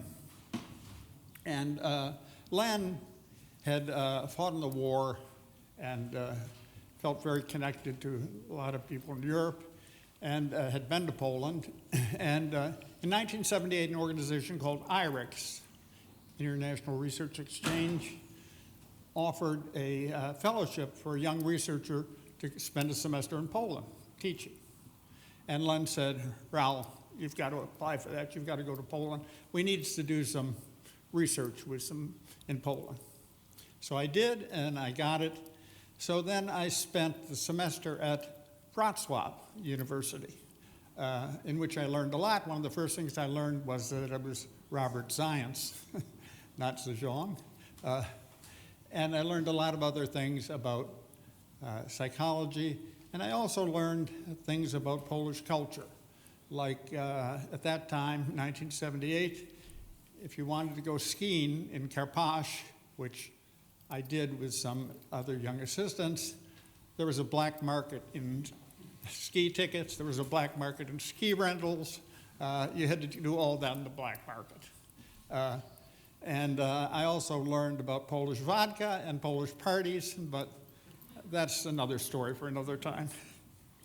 Any case, in addition to teaching at Wrocław, I went to Warsaw and visited this researcher at in the psychology section of the Polish Academy of Sciences named Adam Franczek. And that started a very long collaboration. Leonard said you wanted to do research, so we started a longitudinal study of aggression and media violence, and which we pursued for many years. Now, Adam was interesting because at that time, it was difficult to study aggression in Poland. Aggressive behavior, aggression was a negative word. Fortunately, Adam's boss really supported it, this man here, Janusz Żochowski, and so Adam could do the research and also travel to foreign conferences sometimes, present the research. So we started this longitudinal study, and eventually Lucina Kerwell there joined it, and we pursued this for a long time. Well, where's Bob Zajonc in this story? Well, got to skip ahead 15 more years to 1991. In 1991, Len Aron had decided to retire. We were at the University of Illinois, Chicago, and so he was retiring, and I said, well, you know, I really should go someplace else. And my friend Neil Malamuth at Michigan said, there's an open position here, why don't you apply? So I did, and it was joint in psychology, communication studies, and ISR. And ISR really appealed to me, and the Research Center for Group Dynamics. I knew Phoebe Ellsworth and Dick Nisbet from my 5 years as an assistant professor at Yale, and I knew Bob Zajonc was there and something about his research, so not a lot. So I went to interview. And I'll never forget the first interview with Bob. I had asked Neil, what should I really talk about with Bob? And he said, well, talk about mere exposure effect. Unfortunately, you know, in English, mirror sounds very much like the word mirror. mirror or mirror. And I was very interested in observational learning, and at that time, there was this emerging research. I knew Bob was interested in neurophysiology. There's this emerging research about mirror neurons. So my opening question to Bob was, Bob, do you think mirror neurons play a role in mirror exposure? To his great credit, Bob did not burst out laughing.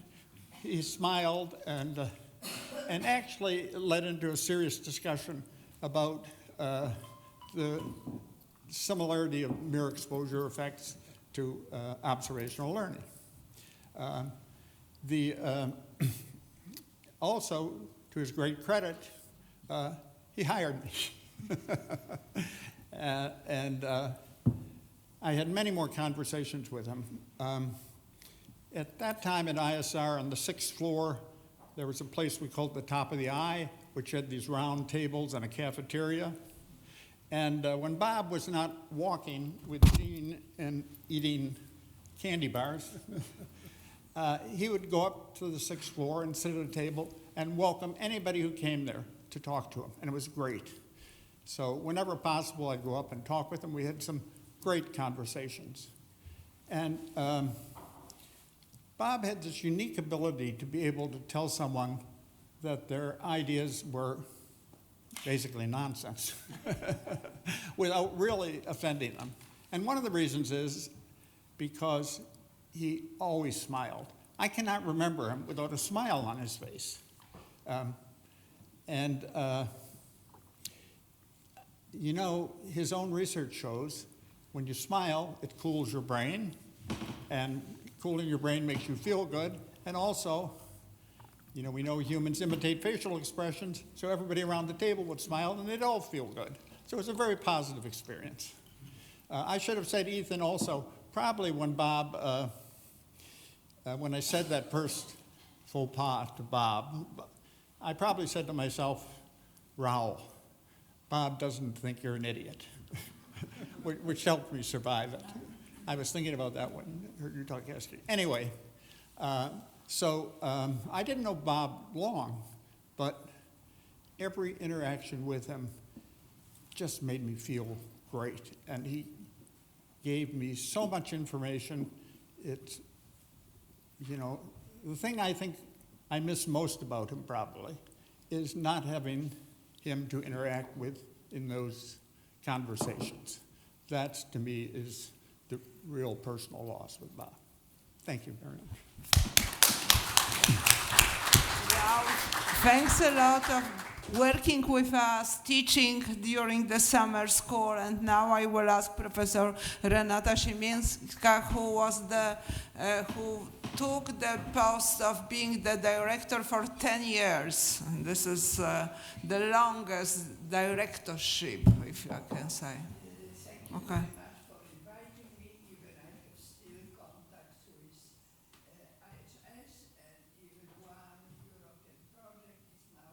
My project is located in ISS because of long relation, and I am cooperating with Ania Domaradzka in this project, and also Ilona, several other people. I would like to say that I came to Ann Arbor first time in 1973. Many of you were even not born. Some maybe were small children at the time. It is important to mention time when I am coming. It's not question to compete who was earlier in Ann Arbor, because situation, political situation was as it was, and Professor Grzelak and Professor Jean Bernstein were talking about it, but it was very important for me. I have grant of the Ford Foundation to be, and I was amazed by my experience in ISR. But before I reach to this point, I want to say that I am not psychologist, I am sociologist, political sociologist, and I was affiliated in Ann Arbor to Center for Political Study. I met at that time Professor Ron Englehart, some Barnes, Orgański. Some of them, as you know, they pass away. Some of them are not teaching for a long time. And what was the goal of my stay? It was to collect materials to my book about the white ethnic movement, which was reaction to the black movement on the late 60s and beginning of 70s. This movement used abbreviation PIGS, and why? Because Polish, Italian, Greek, Slovak, just to show that this group were losing their position when blacks are advancing their position. And when it was a problem that if black people had access to some position, the members of this group were losing this possibility to be bus driver or such type of position. Please don't think that they were high position. When I was in Ann Arbor, of course, I met with very friendly attitudes to other people from different fields, and of course, I met with Professor Zajonc. When you are talking about Professor Zajonc, maybe with exception of Jean Bernstein, you consider him, and you are right, as famous, well-known American psychologist. It was true. Also, in my case, I benefited also from this part of identity of Bob, but also he felt Poles.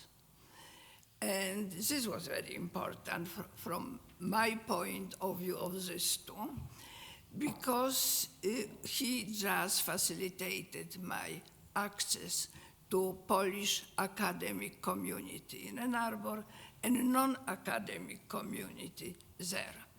They were different people than you now meet, being much younger than I am, because at the time they were old immigrants who came or were children or grandchildren, those who came on the turn of 19th and 20th century.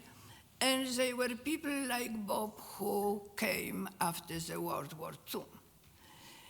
And he felt Pole, and he participated in different activities of this Polish community. But I want to stress what was very important. He was distant in some way, very often critical towards this community. This was besides that I got entered in some ways this community, and of course I met some people with whom my family had relations before World War II. I spent a lot of time with Bob as friend and mentor in some way, discussing problem of immigration, differences among migrants of different wave of migrants to the United States, what was of course something what you cannot learn just from books and papers. I had this opportunity to discuss with him when he was also comparing American culture, mainstream American culture, with this ethnic culture of different ethnic groups. And when he was just, I remember explaining me, you have to understand that French means something else in Polish and something else in English and in America. In the United States, you say, I have 100 friends. In Poland, you say, I have a few friends, because you have different expectations and meaning of this word is simply different. And this was very important. I was observing situation in this migrant community at university, what was very exciting, I would say, sometimes stressful, even how this relation look. I have to say that on a basis of material which I collected at the time, I was able to write a book. This book was just basis for my habilitation. As you know, we like in Germany, you have this different system. After PhD, you should complete habilitation. But everything was in the past. I have to say that this very friend relation with Bob and with his family, which was changing also over time, I kept whole time. He was glad to help in each situation. And also, I have to say that, how it is strange, my actual friend, Professor Grażyna Wieczorkowska, I met her through Bob Zajonc in 1990. Yes, yeah, in his home. Wonderful party, I can say. It was a wonderful party, wonderful house with view on the lake, because it was in Barton Park. These who are from Ann Arbor remember very well, know about what I am talking. And I would like also to say that this contact with ISR was very important personally for me, because I was observing how ISR was organized and what was very important if we talk about relationship among people. It was open and it was in some way obligatory to be friendly. And this is the most important capital. Now people who just teach management reach the point that efficiency, it is also an outcome of relations which are in. From this time when I was in Arbor, I mentioned earlier, I had contact with Professor Ron Englehart, which had up to his time when he passed away just 2 years ago.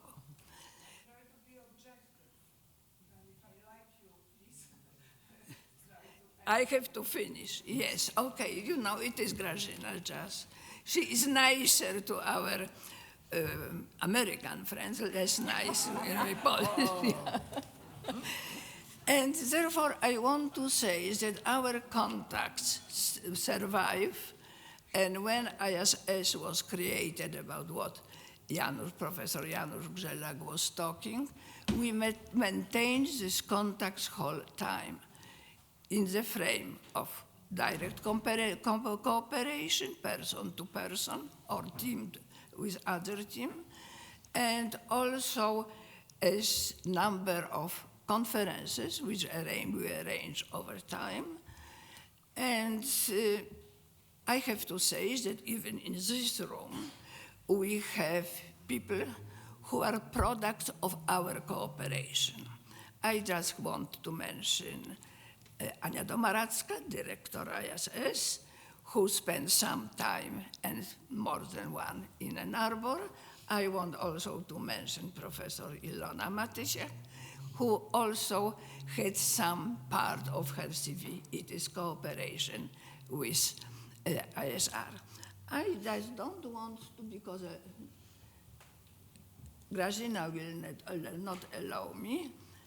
I wanted to show you some few pictures, only few pictures. One from the conference 1993, and the title is just showing our problems at the time when we were changing system to democratic system.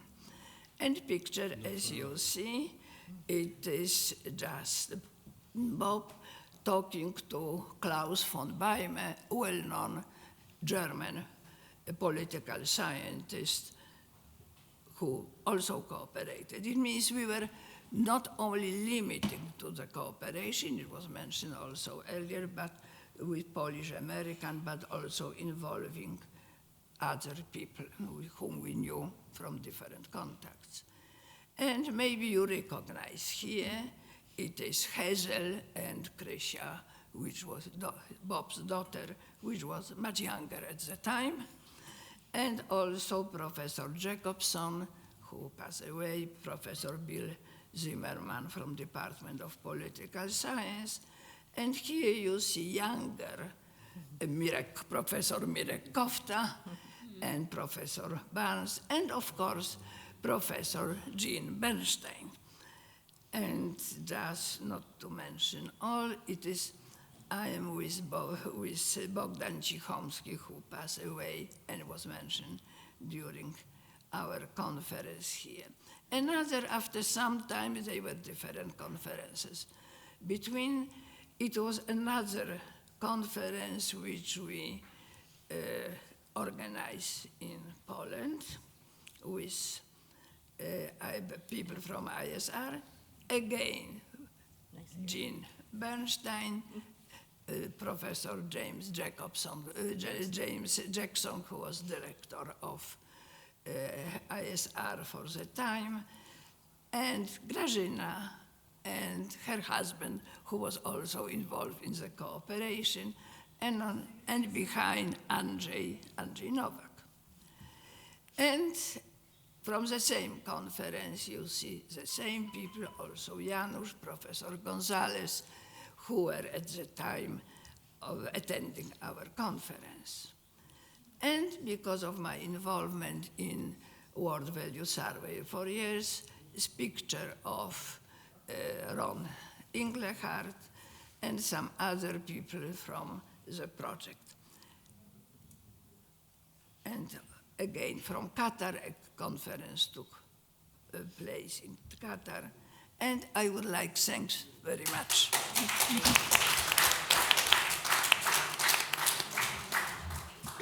Thanks a lot. I'm trying to be objective, but this is not my best side. My husband keep talking that I should give the diploma in mathematics back because I cannot count. I told you that we have 4 speakers, but we have 5 speakers, so I'm making the mistake. So sorry, I would like to listen to you for years, not even hours, but I need to think about people who are sitting in the audience, and for them, they don't have the connection in their brains. For us, this is something that is very, very interesting because this is the part of our experience. But for young people, we should present that in the way that they will be energetic and, as you said, research and action. Yes, thank you very much. So now I would like to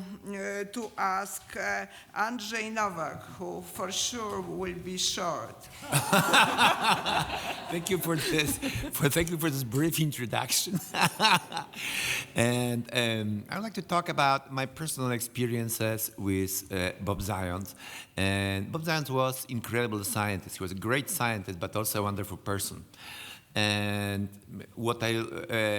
the contact for him has shaped me in a significant way in both the topics of my science and also how I do science. So what was remarkable for Bob was that his interest in science was driven by passion, fascination, and curiosity. And he was also observing social life around him for inspiration. And he was curious about, how would his thesis relates to theories.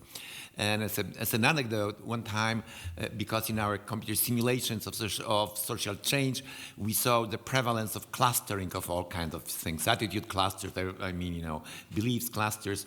And I told him, well, Bob, I observed that colors of colors of cars in a parking lot cluster, that cars tend to park near cars and in other cars of the same color. And Bob says, well, this is true, but it holds only for red cars. Turns out, I'm looking out of my office at the parking of ISR, and really red cars tend to cluster.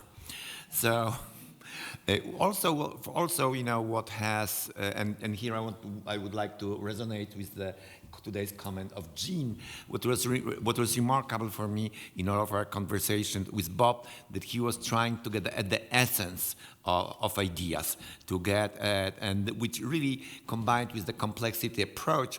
I later kind of adopted this approach and we defined it as a dynamical minimalism. You're trying to find the simplest explanation for the phenomena you can find.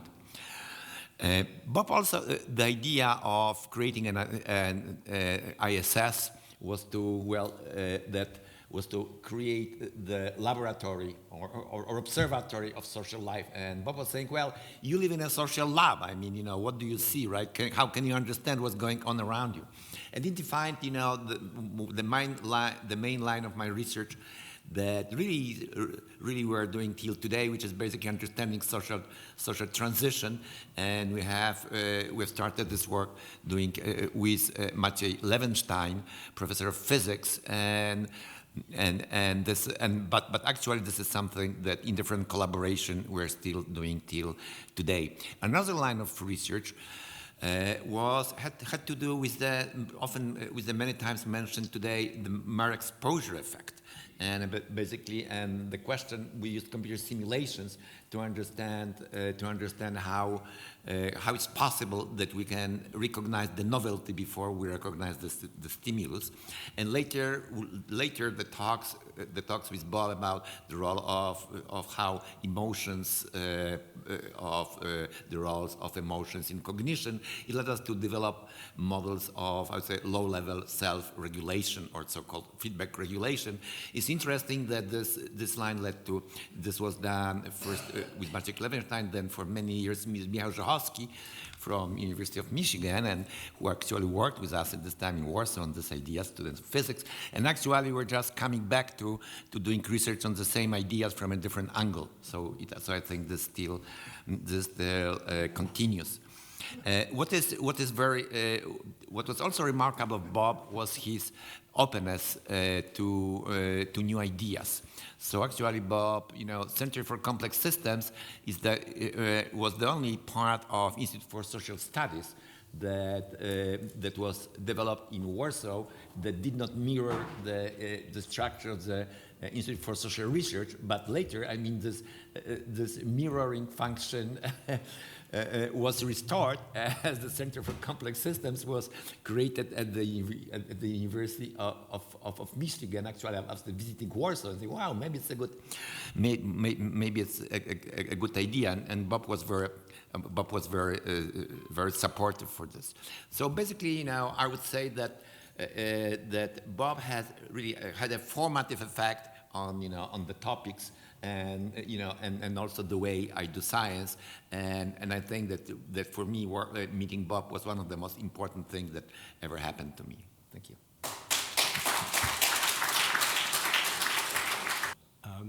I want to begin my comments with this paper that Shinobu referred to earlier, that we all know as the paper that deals with the primacy of the affective system. And I encourage you to reread this paper because it's a gold mine for ideas. And there are many ideas in that paper that the literature has seemed to not noticed. And I want to highlight one of those ideas today. So there's a couple of paragraphs in that article where he makes these statements. Affective judgments are always about the self, and they identify the state of the judge in relation to the object of judgment. He then referred to something called J-scales, and most people aren't familiar with what a J-scale is, but the intuition is on this diagram. So if we have a continuum of 6 objects, A through F, and they're ordered from, say, you know, least to most, we can imagine an ideal point somewhere along that continuum, and we can represent decisions or affective judgments with respect to distance from the ideal point. So if the ideal point is where the arrow is, and we have C is the closest to the ideal, then D, and so on. So the vertical line that goes below the horizontal, that's what we observe. We observe a rank order, and we can then unfold the rank order and recover the underlying continuum. Now, at the time that Bob used this idea, the algorithm was not available for actually being able to estimate from data. But now we have algorithms, and now let's see how far we can go with this idea. So here's a little demo of what I mean by this. So if we have a continuum, and if my ideal point is, say, right there where my arrow is, then the system folds, but we observe the rank order C, B, D, A. From the data, we can then unfold and recover the original continuum. For some intuition on this idea, we can turn to the fairy tale of Goldilocks and the Three Bears. The idea that when Goldilocks walks into the house and sees the table with the porridge and tastes one and it's too hot and one's too cold and one's just right, that's the intuition of this unfolding model. And it's counter to traditional theories of utility, which have a more is better. So an example of this would be a salary negotiation. If you're just negotiating with your employer about salary, you would never say, nope, that's too high. You can't pay me that much, right? So utility models as used in economics have this more is better, a monotonic relation. But psychologically, there's a class of decisions that have the Goldilocks principle. So in our lab, we took this idea and tried to see if we could understand people's preferences over running shoes. This was in part done with Adidas, and so we used their shoes that they provided. There were 4 shoes in this study. We created an instrumented environment where we could collect data on participants on a treadmill. You'll notice a glove on her hand. That's the response. So as she sees survey questions that appear on the monitor, her movements of her fingers can say 1 through 4. And so in real time, we can be collecting data. Plus, in addition, there are many sensors on the body that are collecting physiological variables such as heart rate, but also biomechanical variables such as the forces when the foot strikes the treadmill, the angle of the heel strike, and so on. The unfolding model in this context can be mapped on into a geometric idea. So this represents the 4 shoes that we used in the study, plus what we call the habitual shoe, which is the shoe the participant normally runs in, which he or she would bring to the study. And so the ideal point for a particular individual would be a point in a space, and then we can calculate distances from each of the shoes to the ideal point, and then predict the rank order of that participant. Here's some data of about 100 participants where we've done this. You can see that there's quite a bit of distribution of ideal points. The reds are the ideal points. The exciting part about this is that using some additional tools for machine learning, we now can predict a participant's ideal point from response data, self-report data, as well as sensor data that we collect during the run. So we can map, by just simply collecting data from an individual, we can predict their ideal point, which means now we can predict their rank order. Other benefits of this approach is that we can use this to generate new running shoes that don't currently exist, that would be near an individual's ideal point. So the highlights of this idea of what I just described, we convert ranks to a geometrical representation. That geometrical representation gives us quite a bit of power that now we can use additional methods to map on. Some examples of what a biomechanical variable would be is sort of bouncy behavior, people who bounce a lot when they run. Elite runners don't bounce very much. They're pretty steady. I look like I run on a trampoline when I bounce up and down quite a bit. With the help of Adidas, we were able to basically design a brand new running shoe that is not currently on the market. And then they gave it to us to test. That's the green dot. So we were able to take this new running shoe that's not on the market, place it into the cube, then take individual ideal points, compute distances from all the shoes, and be able to predict which are the individuals that are going to like that shoe, which are the individuals that are going to dislike that shoe. We can also identify regions of opportunity. So the region that is shaded, there are quite a few participants that have ideal points, that their ideal running shoe would be in that space, but there currently isn't a shoe in the market available for them. So this is an opportunity now that an industry partner would be able to now create a new shoe. The vision for this, in the tradition of Kurt Lewin of how we, then what's the application of this work, the vision for shoe companies is that you'll be able to go to a point of sale, run on the treadmill for a few minutes, answer a few questions, and a running shoe will be 3D printed just for you. So this algorithm can hopefully change our whole experience, and it goes back to basically the points that we've been hearing today. Armed with good theory, we can do some pretty impressive things. Now, Bob didn't have access to some of the novel machine learning algorithms that we have today. It's fun to play that counterexample of what creative things Bob would do. And most importantly, he didn't have access to unfolding models that allowed him to actually implement some of the ideas that were in that paper. So thank you.